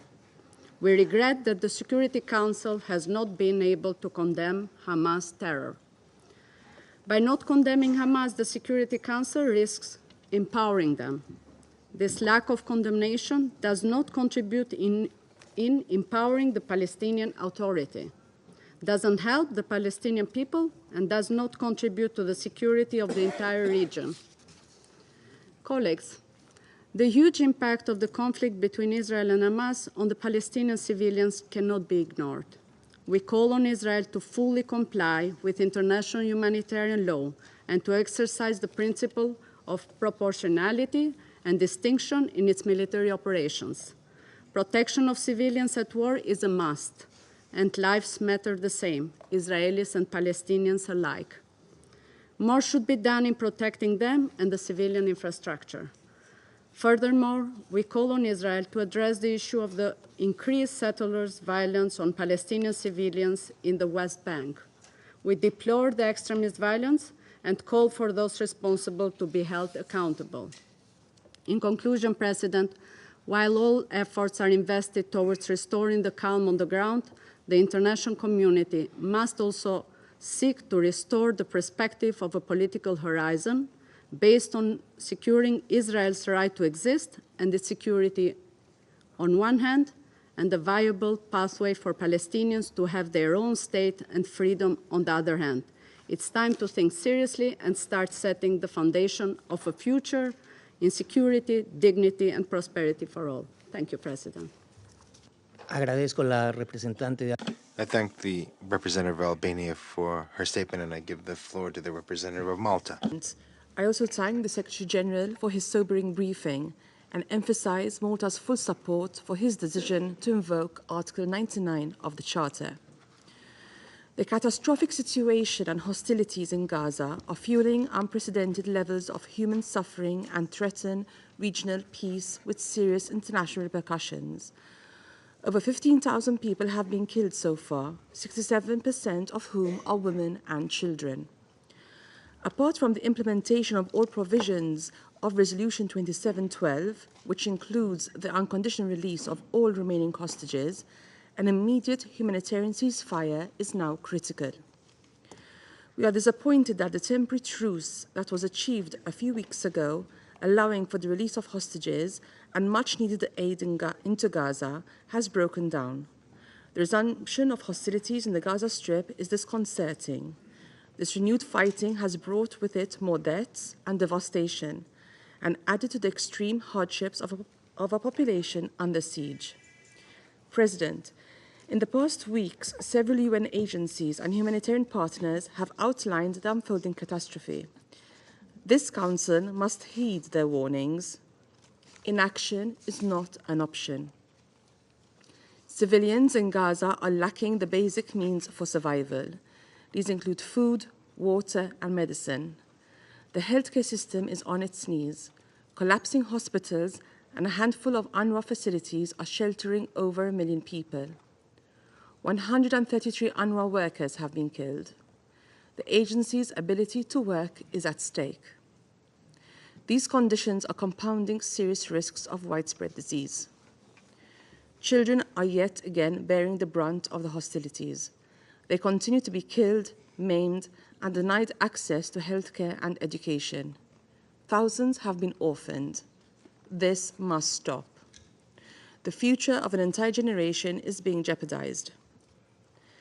There is no scenario which justifies the denial of aid for 2.2 million people, 80% of whom have been displaced.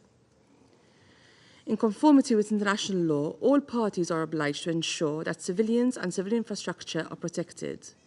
The scaling up and distribution of humanitarian aid, together with the safety of UN and humanitarian workers, must be guaranteed. The only way to achieve these imperatives is through a humanitarian ceasefire.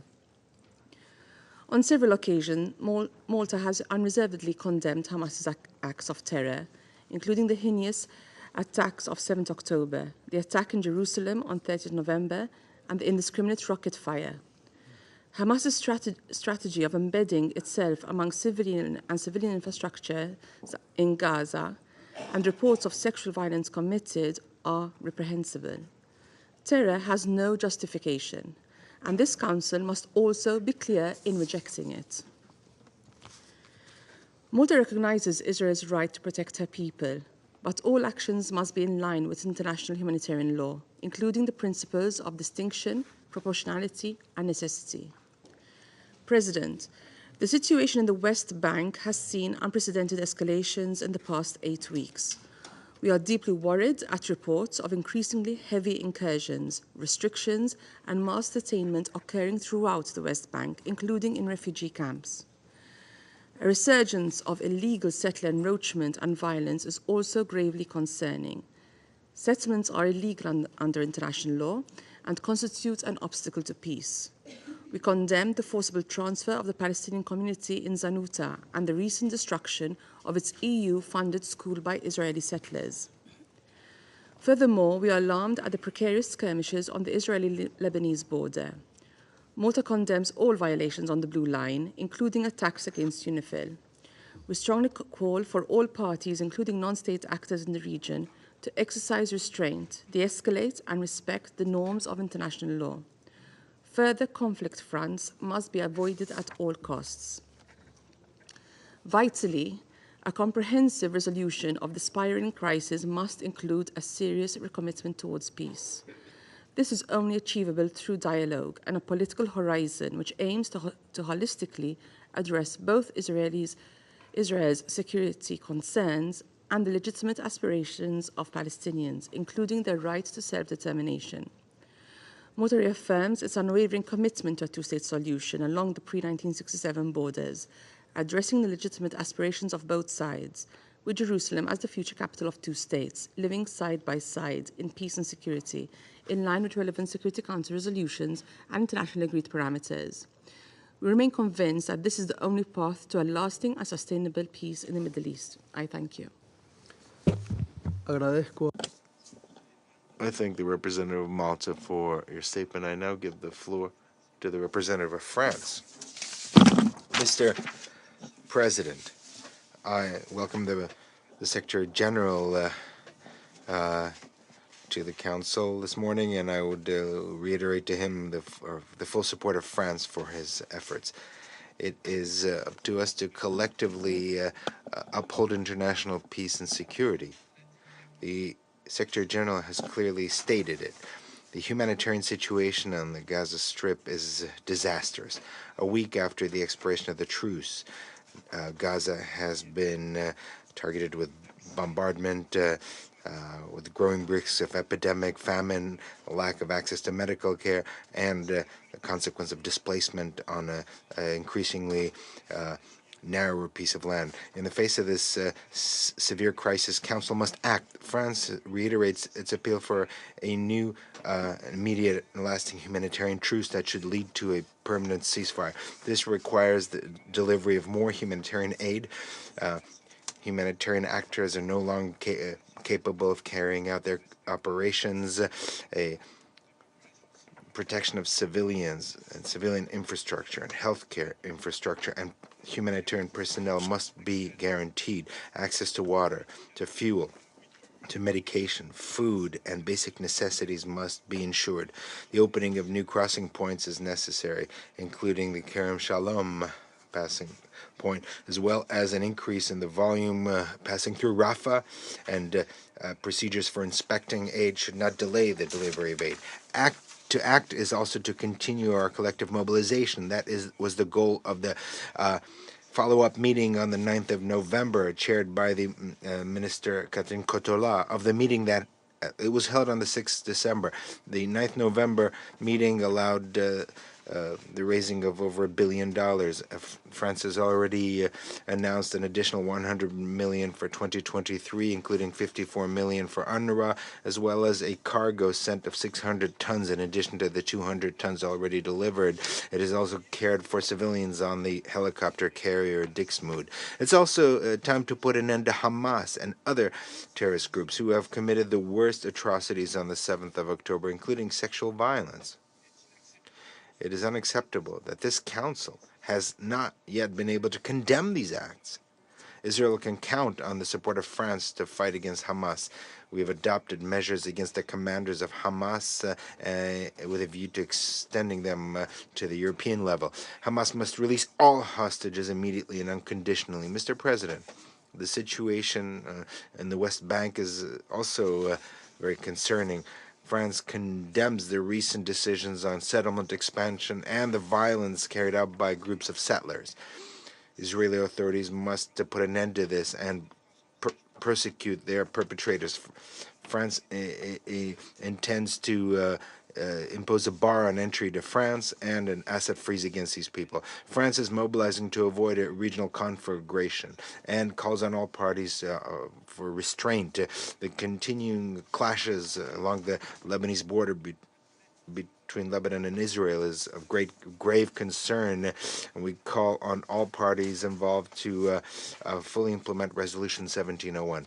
Mr. President, what's most important is to restore a political horizon on the basis of the only viable solution, the two-state solution, two states living side by side in peace and security. It's not enough to invoke these prospects. We need to make this a reality without further ado, make them a reality.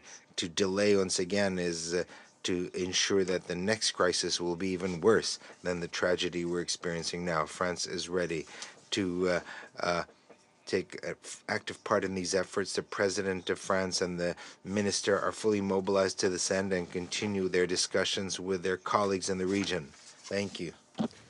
Agradezco al representante. I thank the representative of France for his statement, and I now give the floor to Switzerland. Thank you, Mr. President. Thank you for having convened today's briefing in response to the call from the Secretary General, whose presence at the Security Council today Switzerland welcomes. The invocation for the first time under his mandate of Article 99 of the United Nations Charter bears witness to the dramatic situation prevailing in the Middle East today. I wish to take this opportunity to reiterate our sincerest condolences to the 130 United Nations personnel who have lost their lives. Switzerland shares the Secretary General's concern that the situation could have irreversible consequences for peace and security of the entire region and even beyond. Therefore, it is imperative for the Security Council to be seized of the matter and to act to prevent an even more serious deterioration.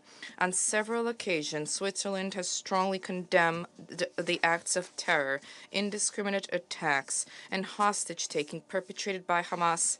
Since 7 October, they have claimed more than 1,200 victims in Israel, including many women and young girls who have been exposed to sexual and gender-based violence.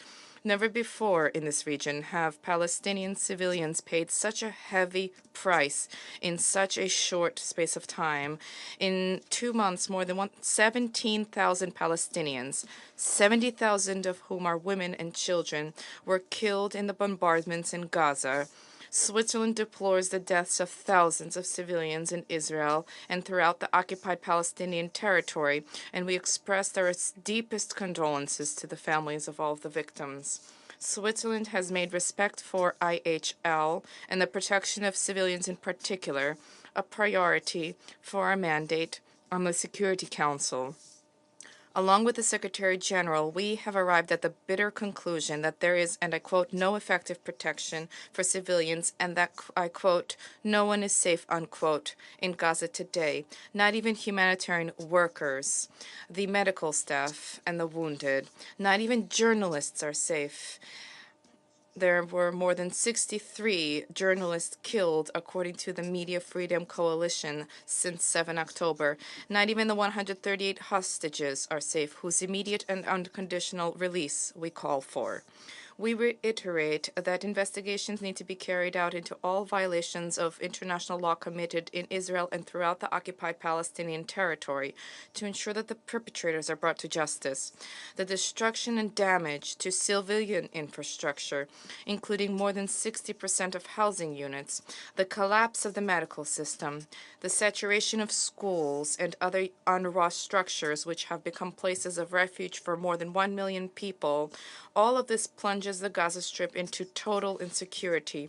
We call for respect for IHL and human rights, while recognizing Israel's right to ensure its security. We also remind the belligerents of their obligations in the conduct of hostilities, particularly that of respecting the principles of proportionality, distinction, and precaution in all circumstances. Respect for IHL and human rights is a necessity in order to prevent a regional escalation of the conflict, of which we are seeing worrying signs both in the West Bank and in Lebanon. Mr. President, Mr. Secretary General, the humanitarian tradition to which my country is closely linked was born in the midst of a battlefield of ruins. This tradition advocates the obligations to come to the aid of civilians in need. It is for this reason that Switzerland supports the draft resolution submitted by the Emirati delegation, which is due to be put to the vote this afternoon. Resolution 2712 of this Council conveys the same duty of humanity. It reiterates the need for full, rapid, safe, and unhindered humanitarian access to civilians.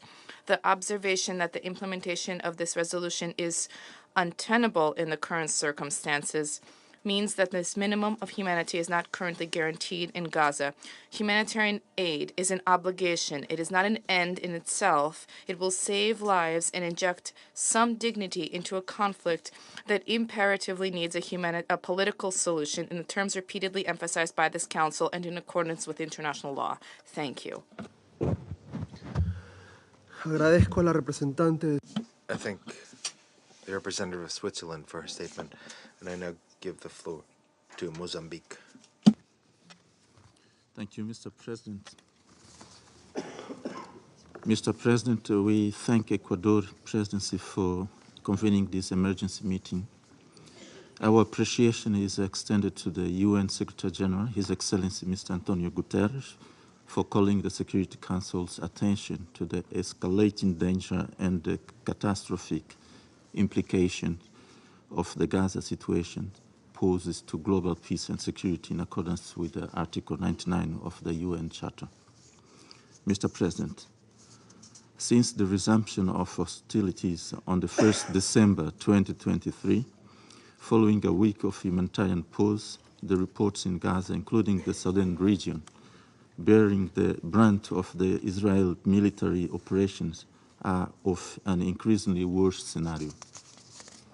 The situation is quickly getting out of control, posing potential long-term effects on the security and stability of the region, as well as the Palestinian people in general. There is a possibility of a collapse in the humanitarian system, as highlighted by the Secretary General, and underscores the need to collective action to avert this imminent humanitarian disaster.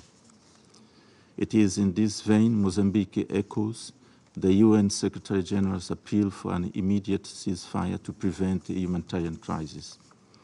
To alleviate the continued suffering of innocent civilians in Gaza, a permanent humanitarian ceasefire between the parties is required. The repeated warnings from UN agencies, humanitarian organizations, and other players of an impending monumental humanitarian crisis in Gaza should prompt us to take immediate action.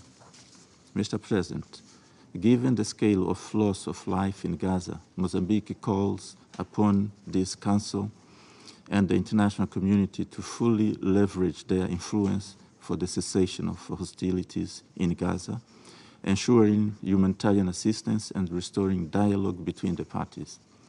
We urge the Israeli authorities to implement the Security Council Resolution 2712 of November 15, 2023, to enable the delivery of life-saving supplies and services that are vital to the survival and well-being of defenseless civilians, particularly children.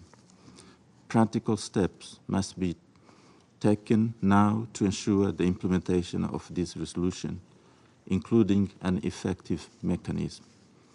Mr. President, we reiterate our call to the parties to comply with their obligations regarding to protect of civilians in accordance with the international human rights law and international humanitarian law.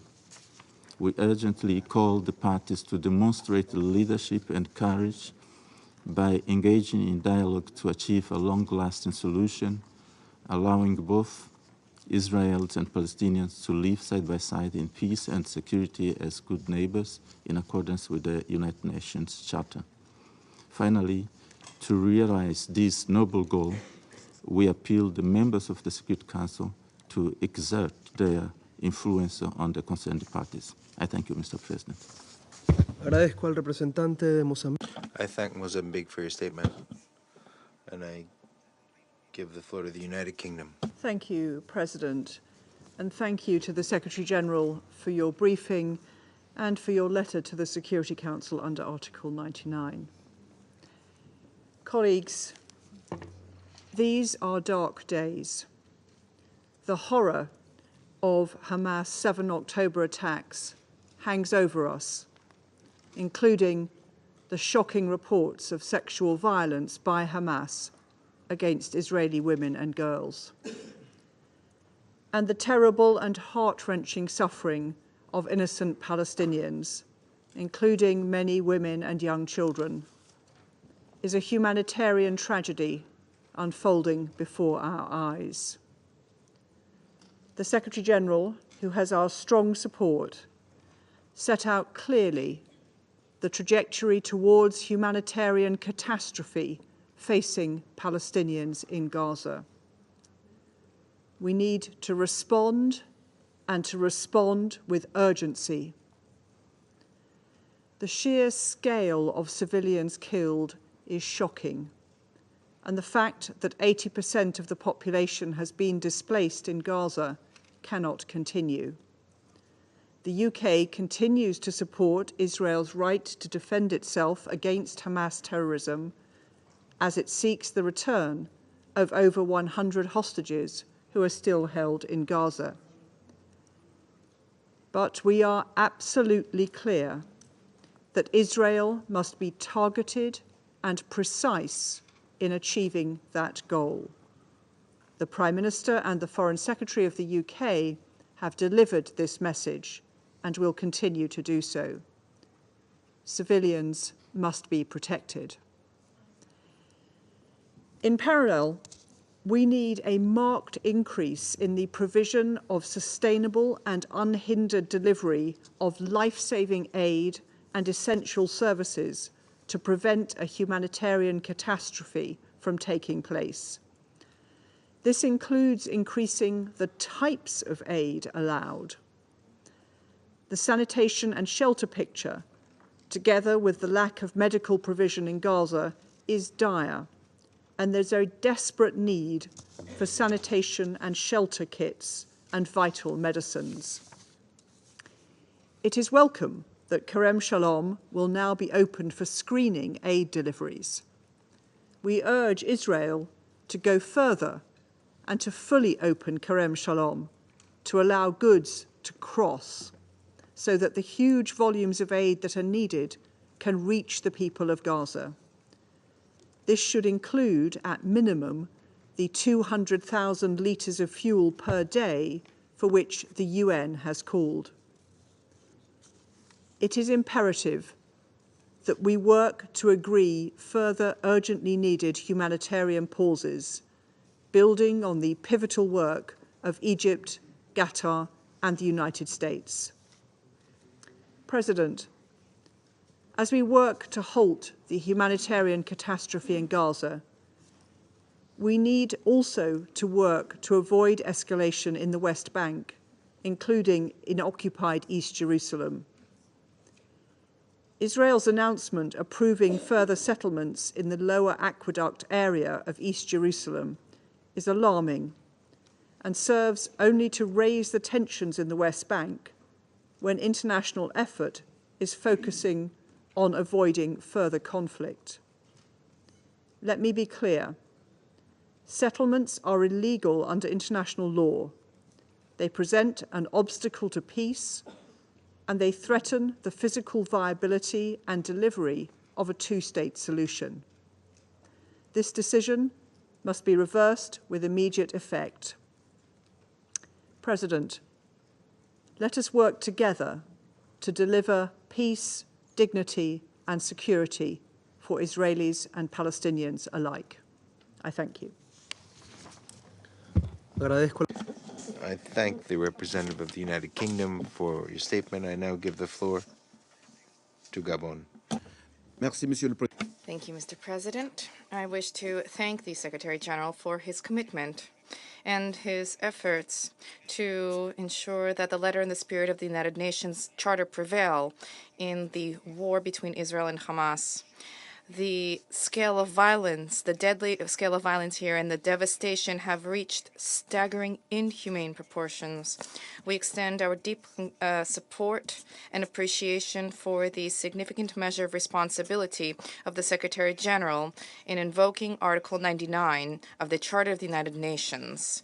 The United Nations Security Council has a duty to respond without further delay to the formal, unprecedented call of the Secretary General in light of the magnitude of the unbearable humanitarian disaster that is taking place before our eyes in the siege of Gaza. There is a vital, fundamental need to achieve an immediate ceasefire to end the tragedy in Gaza. In light of the magnitude of the situation and the gravity of the threats to international regional peace and security and the risks of conflagration, we need to rekindle the hope that was generated in the adoption by the Security Council of Resolution 2712, dating 15 November 2023. Distinguished colleagues, no calculation is acceptable when it comes to saving human lives. Gabon firmly condemns all attacks which target civilian populations. We call upon all parties to exercise restraint. We call on all parties to comply with their obligations under international humanitarian law.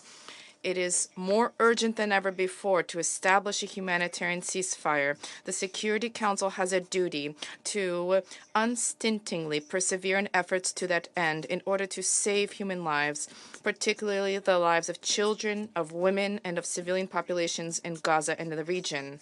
Likewise, we need to insist that humanitarian assistance be delivered without obstacles and in sufficient quantities in a manner that respects humanitarian law. We wish to reiterate the fact that there is an overriding need for all hostages to be freed. We reiterate that the civilian population, that civilians being used as human shields is not acceptable. We reiterate the humanitarian, that collective punishment targeting civilian populations is unacceptable. We reiterate that the right to legitimate defense of Israel needs to include respect for the principle of proportionality, of distinction, and precaution.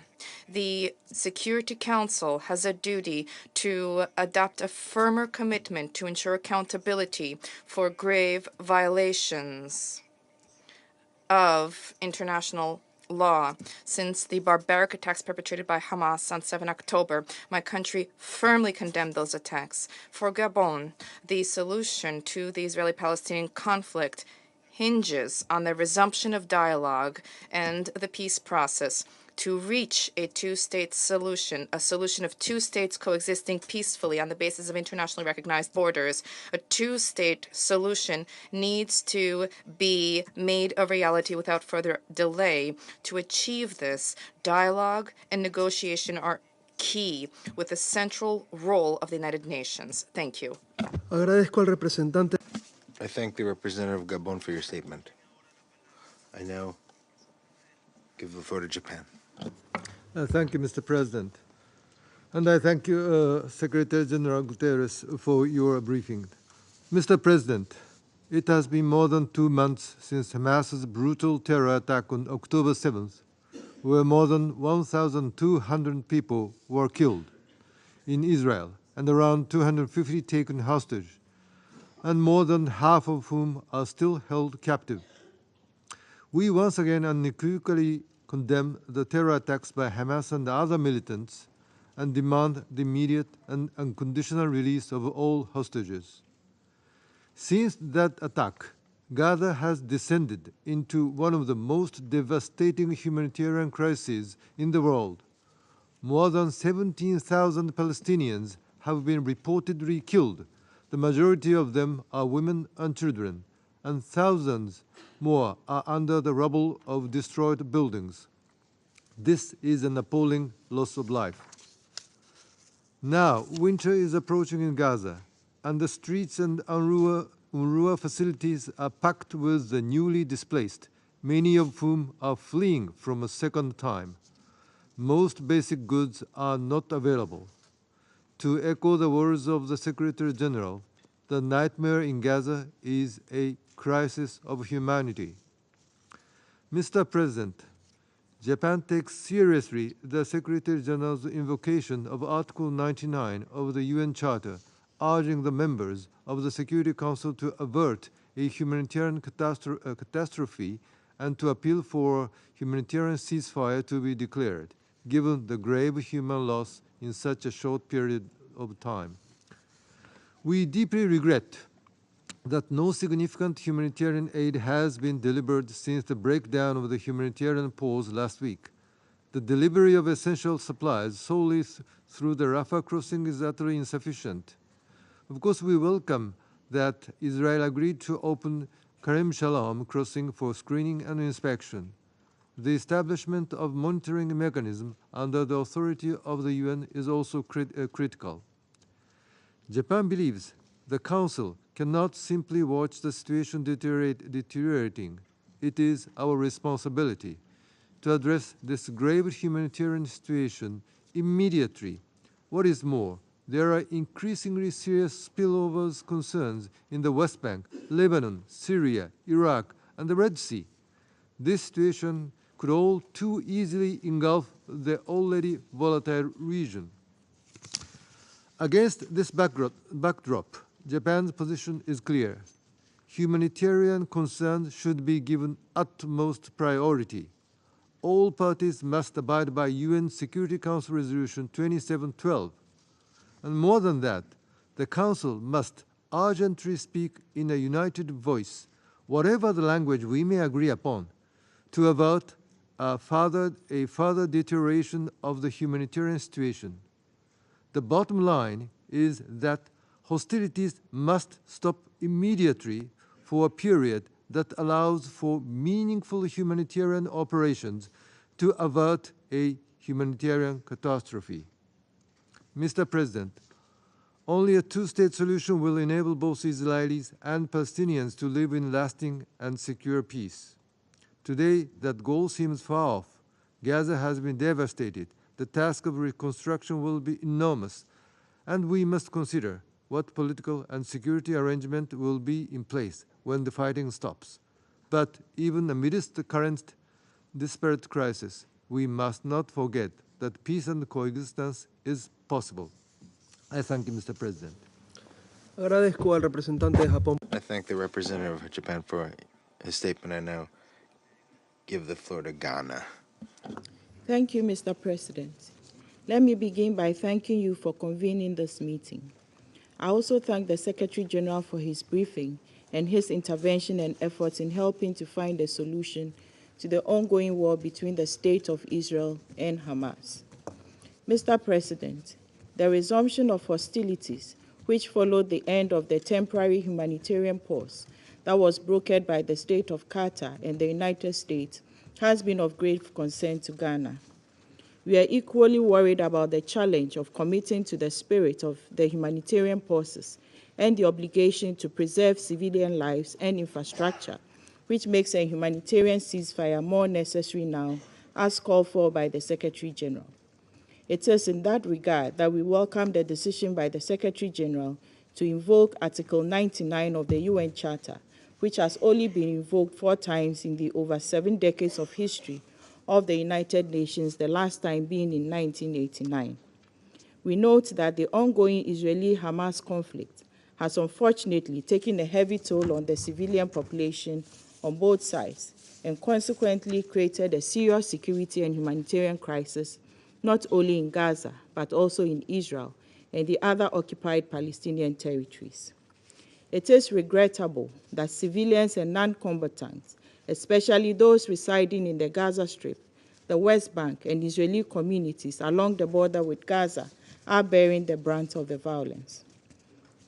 We are concerned that the already dire humanitarian situation in Gaza has rapidly worsened in the last few days. Unfortunately, the use of heavy weaponry and the bombardment of Gaza has made it extremely difficult for humanitarian actors to have access to many of the internally displaced people, including the aged, pregnant women, and children who face significant challenges, including limited access to essential services such as healthcare, clean water, and electricity. Ghana, like all the other delegations, is worried about the decision by the Israeli government to expand its ground operations to cover all parts of the Gaza Strip. The decision puts the lives of the civilian population in the densely populated Gaza Strip at serious risk. We note that the destruction of critical infrastructure, including schools and hospitals, exacerbates the suffering of innocent civilians caught in the crossfire. We join in the appeal by the Secretary General and all Council members for both Israeli security forces and Hamas to prioritize and put in adequate measures to protect civilians on both sides, as per the principles of international humanitarian law governing the legal use of force in an armed conflict. The ongoing war presents complex security and humanitarian concerns that require immediate attention by this Council. The security concerns of both Israel and the Palestinian people must be addressed. International cooperation, direct diplomatic negotiations, and a commitment by both Israel and Palestinian Authority to engage in frank dialogue are essential to address the underlying causes of the conflict and for achieving lasting peace for both Israelis and Palestinians. The security of Israel and the inalienable rights of the Palestinian people for their homeland lies in a deepened commitment to a negotiated two-state solution on the basis of the pre-1967 borders with Jerusalem as the shared capital. We call on Council members with moderating influence on both Israel and Hamas to use all means possible to heed the calls of the international community for steps leading to peace and an eventual settlement of the conflict. In closing, we wish to reiterate our long-held belief that it is only through a comprehensive and inclusive approach that the Middle East question can be settled. I thank you. I thank the representative of Ghana for her statement, and I now give the floor to the representative of Brazil. I thank the Presidency for convening this open briefing upon the timely request of the United Arab Emirates and the Russian Federation. I thank the Secretary General for his important briefing. The humanitarian situation in Gaza is appalling and without precedent. Secretary General Guterres, for the first time since the beginning of his tenure, invoked Article 99 of the Charter to address this Council. And it is not that the world has been spared from serious conflicts elsewhere since then. We commend the Secretary General's initiative, which conveys another express call for a humanitarian ceasefire in Gaza. Appeals for a humanitarian ceasefire from the international community, the United Nations, humanitarian actors, and also by all members of this Council have justifiably multiplied over the past weeks after more than 2 months of conflict. An urgent ceasefire is even more needed now since the resumption of hostilities. The conflict has brought the humanitarian system in support of civilian lives in Gaza to the point of total and unprecedented collapse. Over 80% of Palestinians in Gaza were uprooted from their homes and are becoming ever more deprived of the minimum necessary to survive. These conditions are unacceptable. We recall Brazil's efforts in this Council since the very beginning of the crisis, including during its presidency. Our draft resolution was supported by the vast majority of Council members, but was vetoed by a permanent member, as was the case with other drafts. Our proposal called for immediate humanitarian pauses, among other provisions. If adopted on that occasion, thousands of lives would have been saved. Brazil also spared no efforts in joining the international initiatives in support of a humanitarian ceasefire and to ensuring the protection of civilians.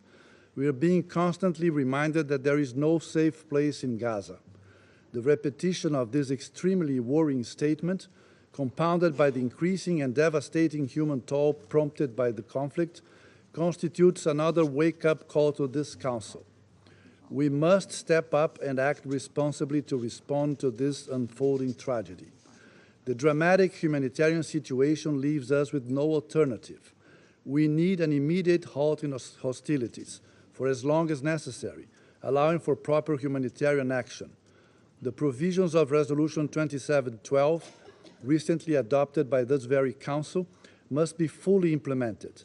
In the absence of this, we, particularly those responsible for any failure, risk complicity and a very negative judgment by history. It is difficult to express the frustration that many of us continue to feel. That frustration is not just with Council inaction. We urge all those with power to influence the key stakeholders to allow for the necessary conditions for a meaningful action by the Council. Mr. President, once again, it is necessary to reiterate that obligations under international law, and especially international humanitarian law, must be respected in any conflict. We recall the need to act according to the principles of distinction, proportionality, necessity, and humanity. The protection of the civilian population and civilian infrastructure is an obligation under international humanitarian law, as is the prohibition of forcibly displacing civilians or the taking of hostages. We reiterate the call to allow access to hostages to the International Red Cross. All this, unfortunately, applies to the current hostilities in Gaza. There can be no politically and morally justifiable attitude towards the growing tragedy in Gaza, other than working to protect civilian lives now and keep up the pressure for the immediate and unconditional release of all hostages still held captive. We members of this council have more than a moral imperative now. We need to do what is in our reach to stop this humanitarian catastrophe. Failing this task would likely result in a scenario where the authority and legitimacy of the Council would erode even further and prove its incapacity to discharge its duties according to the United Nations Charter, to the detriment of world peace and security, as we can see in these days. As a consequence of all said, we will vote in favor of the draft resolution tabled by the UAE for a vote this afternoon, and we co-sponsor it. Thank you. Agradezco al representante. I thank the representative of Brazil for a statement, and I will now make a statement in my capacity as representative of Ecuador. To start, I would like to thank the Secretary General for his intervention this morning and reiterate the support of Ecuador for his work and for the work of the entire UN system in these difficult times. Last Wednesday, for the first time in over 30 years, Article 99 of the Charter was invoked that allows the Secretary General to draw attention of this Council to any issue which, in his judgment, can threaten maintenance of international peace and security. He did that in the face of the scale of the loss of human lives in Gaza and Israel in the 2 months that have passed since the terrorist attacks perpetrated by Hamas on the 7th of October. He did it because the situation is deteriorating rapidly and to avoid it leading to a total collapse, a disaster with consequences that could be irreversible for peace and security in the region. Your Excellencies, colleagues, Ecuador has clearly condemned in unequivocal way the unjustifiable and horrific terrorist attacks perpetrated by Hamas, as well as to demand that all hostages be liberated immediately and unconditionally. We have done this on many opportunities in various forums, and we would like to do it today once again. Also, we'd like to clearly recall that the Palestinian people have an inalienable right to free determination and to legitimate aspirations of living in security, freedom, justice, with opportunities and dignity. We have expressed our solidarity with Israel and with Palestine because every life is valuable, because every death hurts us, pains us, because there is no justification at all for causing pain and death to innocent civilians. We have stated that Israel has the right to defend its population and also the overriding obligation to uphold the principles of international law and international humanitarian law as it exercises its right to self-defense. We have also rejected the use of civilians as human shields by Hamas. Ultimately, our position has been clear and has been based on international law and on the principle of defending human life and dignity. These are the principles that are guiding us on this topic and on every topic without any double standards. Colleagues, Excellencies, consistent with these principles and heeding the appeal of the Secretary General, we believe that it is essential to have a humanitarian ceasefire to alleviate the terrible situation in Gaza and diminish the risk of an extension of the violence to the region. Unfortunately, no action of this Council can return the lives lost, but we can try to avoid more suffering, more pain, and more death. each day, every minute, every second counts, because every single life counts. I now go back to my role as President of the Council. And I would like to give the floor to the representative of Egypt. Gracias, señor presidente. Thank you very much, Mr. President, and congratulations on assuming the presidency of the Security Council. And Shukran. Thank you, Mr. President. Thank you, Mr. President. I congratulate you on assuming the presidency of the Security Council. I represent the Arab group today, and I summon the history, and I remind everyone that the United Nations, where we are speaking today, was born out of grave human suffering during the Second World War. It was established to prevent repetition of the suffering. The founders of the UN Charter have placed before their eyes the noble purpose of this organization, and the most important duty of this council, the Security Council, is as stipulated by the Charter, and I quote, "We, the peoples of the United Nations, determined to save succeeding generations from the scourge of war, to reaffirm faith in fundamental human rights, in the dignity and worth of the human person, and for these ends, to unite our strength to maintain international peace and security." End of quote.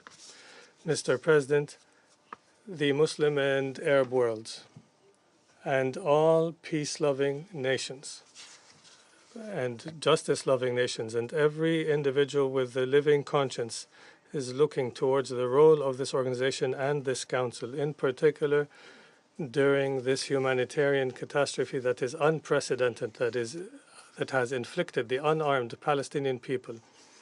They are looking with rage and accusation, yes, accusation and criticism, because of the lack of justice and equality after the Council for 2 months has been unable to fulfill its responsibility to reach a ceasefire.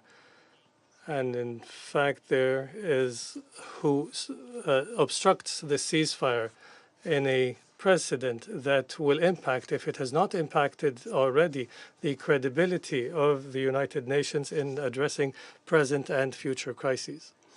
Mr. President, today is the beginning of the 3rd month of the war on Gaza, which has led until now to the death of more 17,000 Palestinian deaths who are innocent from these unarmed citizens, 70% of which who are women and children.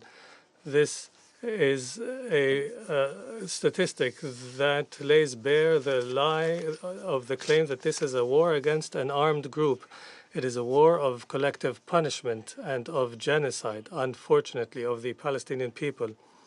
The war has led to the destruction of more than 60% of the establishments and buildings in the Gaza Strip, and it has destroyed and damaged more than 339 education facilities, 26 hospitals, 56 health facilities, 20 water and sanitation facilities, 121 government offices, 56 ambulances, 100 mosques, in addition to targeting the United Nations itself, who was not spared of the killing after more than 130 UN staff members have been killed. I would like now here, and on behalf of all the Arabs, to applaud the integrity and bravery of UN staff members, whether in the occupied Palestinian territory or at the headquarters, led by Secretary General Antonio Guterres. I applaud them for fulfilling their duties and their efforts, their honest efforts to assist the Palestinian people. And I applaud their bravery and sincerity in defending the values of this organization despite the criminal targeting against them and the difficulties imposed by Israel, the occupying power, over their work, and despite the campaign they're suffering of defamation and terrorism. The Arab group supports you with all its might and applauds your integrity. Antonio Guterres, Lazzarini, Lane Hastings, Sema Bahouth, Martin Griffiths, Tor Winsland. We will stand in solidarity with you so long as you continue to fulfill your duties and continue to protect the values of the United Nations. Mr. President, the Arab group would like to place on record before everyone that the Israeli aggression has led to the displacement of more than 1.5 million Palestinians inside the Gaza Strip. 85% of the inhabitants were forcibly displaced and forced to live in dire circumstances in the UNRWA facilities and in hospitals and elsewhere, circumstances that represent the worst of crime, wars, and crimes against humanity that clearly aim to, unfortunately, to eliminate the Palestinian people and end their cause. Mr. President, in the West Bank and in East Jerusalem as well, the settler crimes are escalating under the protection of the Israeli army. We are now before a systemic killing of the Palestinian people. In the West Bank and in East Jerusalem since October, more than 250 have been killed, martyred, in addition to many displaced persons because of the settlement expansions and the dispossession of homes and the destruction of establishments and criminal attacks by the settlers. The Arab group places on record that this aggression and this occupation also attacks Syria and Lebanon, through which they are targeting the safe villages in the south of Lebanon and the Lebanese army and the journalists who report on the facts in great danger in a way that may lead the entire region to a wider conflict. Mr. President, the Arab group calls on the Security Council to uphold its duties in the maintenance of international peace and security and demands in this context to demand an immediate humanitarian ceasefire as per the Arab draft resolution tabled in order to end the bloodshed. This is an opportunity for the Council to save what it can after more than 60 days of the war. We also call on the Council to address the catastrophic humanitarian situation in the Gaza Strip. The United Arab Emirates, the Arab member of the Council, has tabled a draft resolution, another humanitarian draft resolution, in order to increase the assistance to the unarmed Palestinians through all crossings. Mr. President, the Arab group stresses once again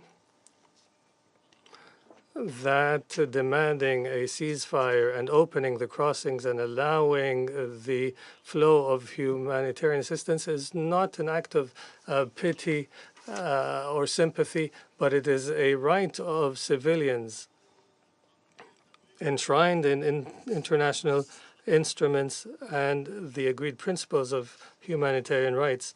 It is also a political obligation and legal and moral obligation on all of us.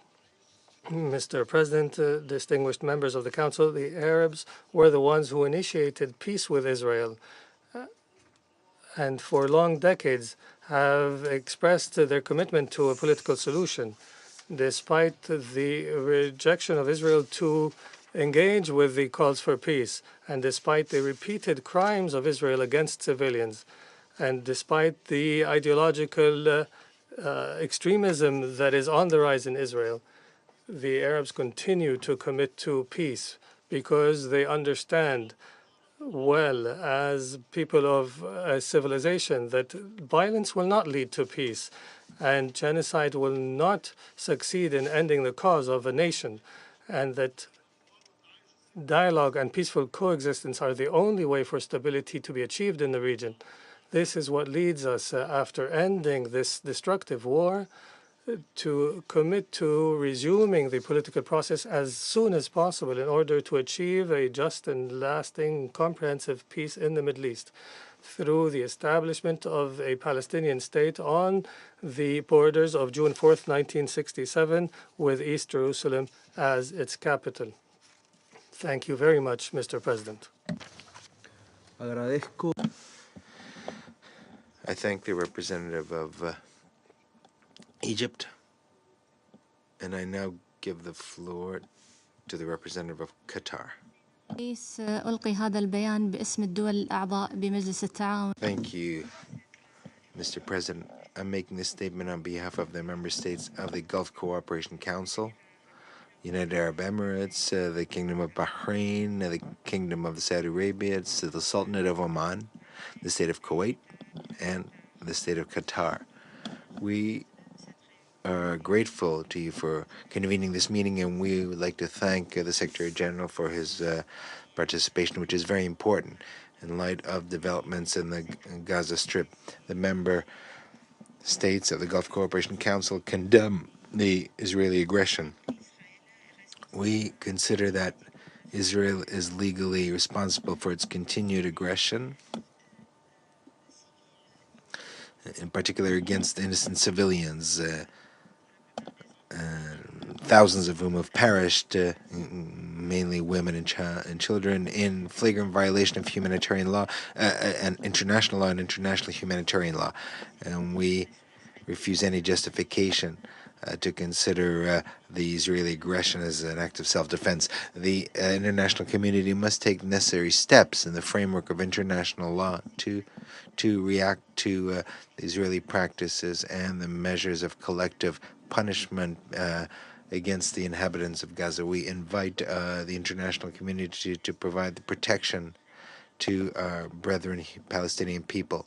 We reject measures leading to the forced displacement of the inhabitants of Gaza. We condemn that the occupation forces are targeting civilian infrastructures, including schools, hospitals, and refugee shelters. Also, the occupation forces are killing journalists and are targeting international facilities, as well as the headquarters of the Qatari Committee for the Reconstruction of Gaza. The Israeli blockade contravenes international humanitarian law and Resolution 2417,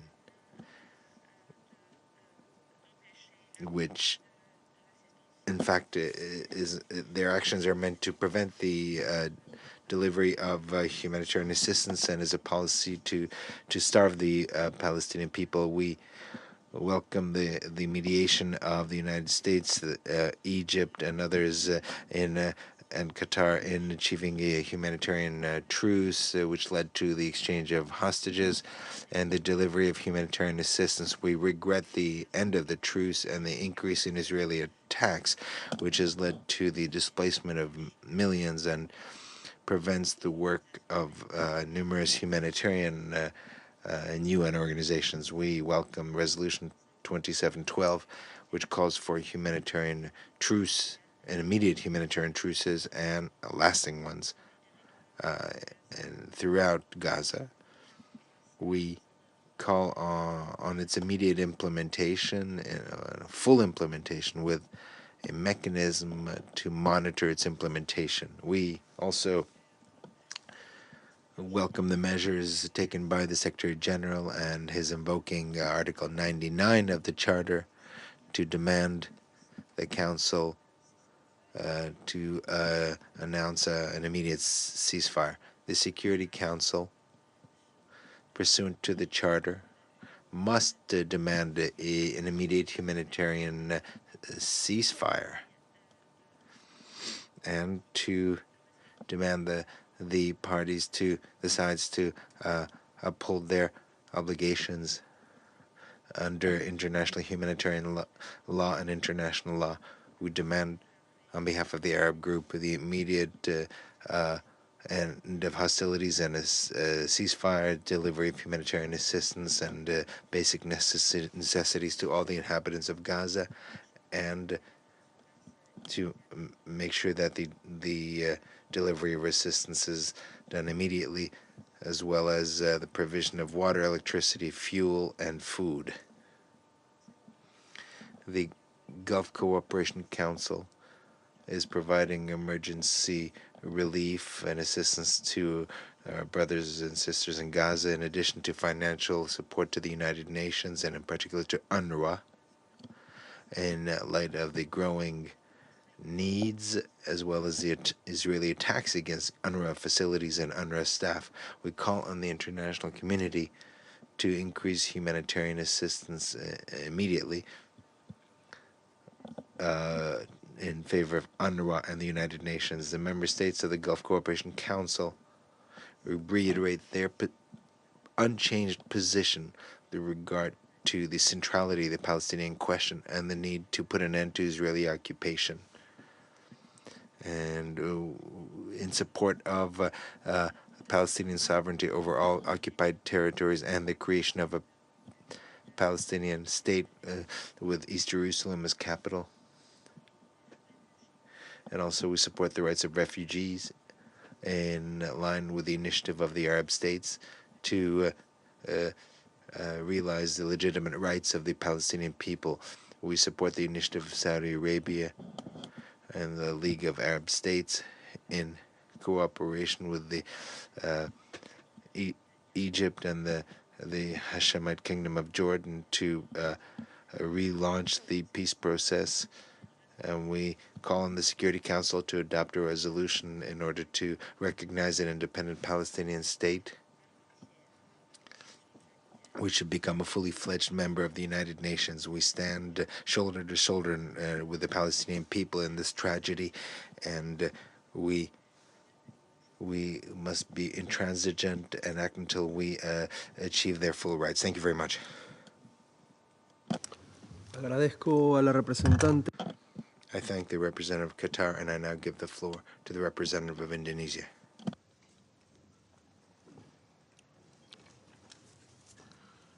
Thank you, Mr. President. I am speaking on behalf of Bangladesh, Malaysia, Maldives, Namibia, Timor-Leste, Turkey, and my own country, Indonesia. Mr. President, in one autumn season, the world stood by and watched over 16,000 people killed in Gaza, whole families and generations wiped out, including more than 6,000 children. The latest words to describe the situation faced by innocent women and children in Gaza is apocalyptic conditions. Saying this has taken a toll in our collective conscience is an understatement. If we fail to act, history will judge us as accomplices to crimes against humanity. When the world vowed never again over 75 years ago, it was not meant only for certain race, nor for certain religious group.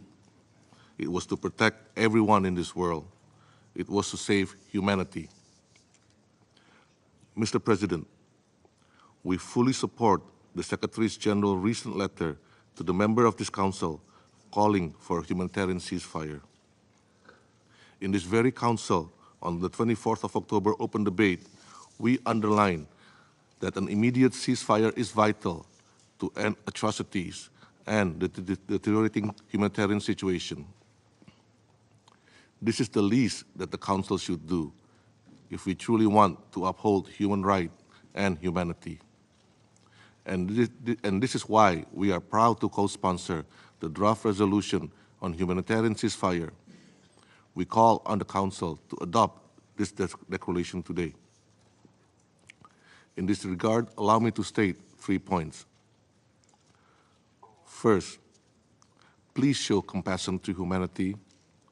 Focus on the innocent civilian, women, children, the infirm. How many more lives, how many more children must we sacrifice? How many more must die before the relentless assault is halted? 20,000, 50,000, 100,000? Listen to the collective plea of the global community. Stop the attack on women and children in Gaza. Let adequate humanitarian assistance into all parts of Gaza.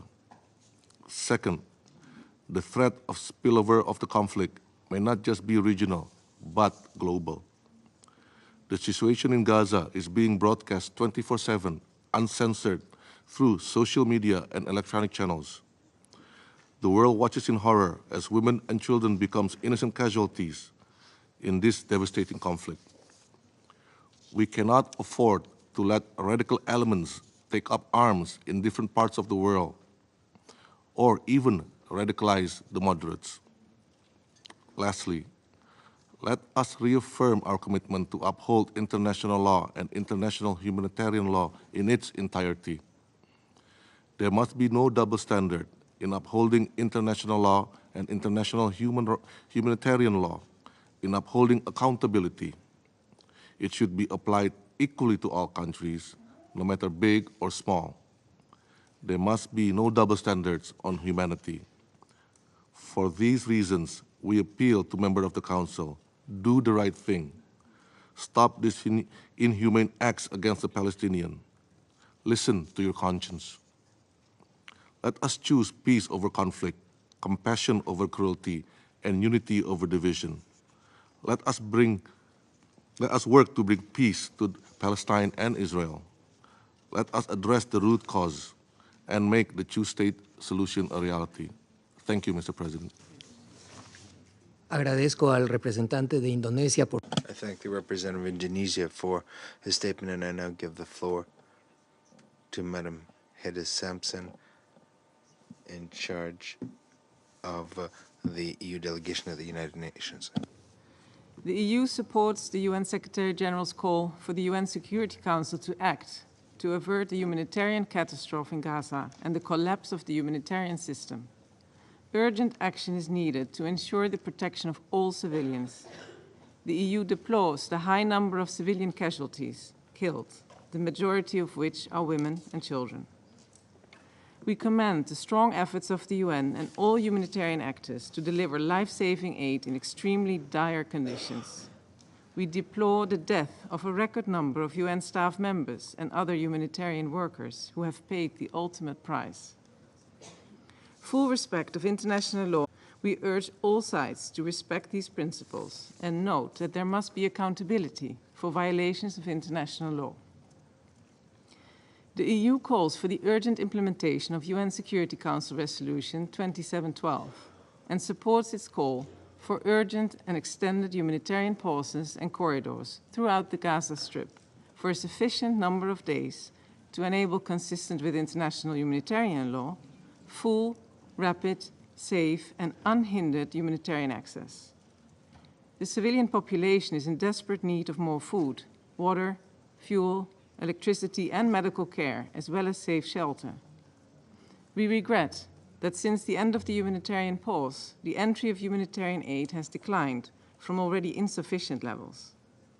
Access to these necessities must be urgently restored at sufficient levels to address the very high level of need, and we call for establishing additional routes to bring in life-saving aid to Gaza. The EU stands ready to continue its support, while it has already increased its humanitarian aid to more than 100 million euros. The EU and its member states will continue to work closely with international partners, the UN and other agencies, as well as countries in the region. Mr. President, there is no justification for terror. The European Union has condemned in the strongest possible terms Hamas' brutal and indiscriminate terrorist attacks across Israel. Israel has the right to defend itself, in line with international law and international humanitarian law. All hostages must be immediately released, and ICRC must be granted access to them and allowed to bring them required medical support. The EU continues efforts with its partners to prevent regional escalation, and we continue to engage with Israel, the Palestinian Authority, as well as other regional and international partners to this end. We call on regional actors to refrain from any action that can further aggravate the situation. The Palestinian Authority must be supported by all members of the international community, and it must be reinvigorated to ultimately return to govern Gaza as the legitimate Palestinian governance body in charge of the whole occupied Palestinian territory. Democratic Palestinian institutions based on respect for the rule of law and human rights are vital for the Palestinian people. The EU deplores the increased extremist settler violence in the West Bank and recalls that Israel has the duty to protect civilians in the West Bank, to hold perpetrators accountable and ensure that the IDF intervenes. Furthermore, in line with the EU's commitment to implement Security Council Resolution 2334 and recalling that settlements are illegal under international law, constitute an obstacle to peace and threaten to make a two-state solution impossible, the EU reiterates its strong opposition to Israel's settlement policy and actions taken in this context. Mr. President, the EU underlines that the only sustainable solution that will bring security to the Middle East is peace. The European Union is ready to contribute to reviving a political process on the basis of the two-state solution, including through the Peace Day effort, and welcomes diplomatic peace and security initiatives and supports the holding of an international peace conference soon. I thank you. Agradezco a la excelente. I thank Your Excellency, Madam Sampson, for your statement. There are no further speakers on the list. The meeting is adjourned.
Vienna, Hesed,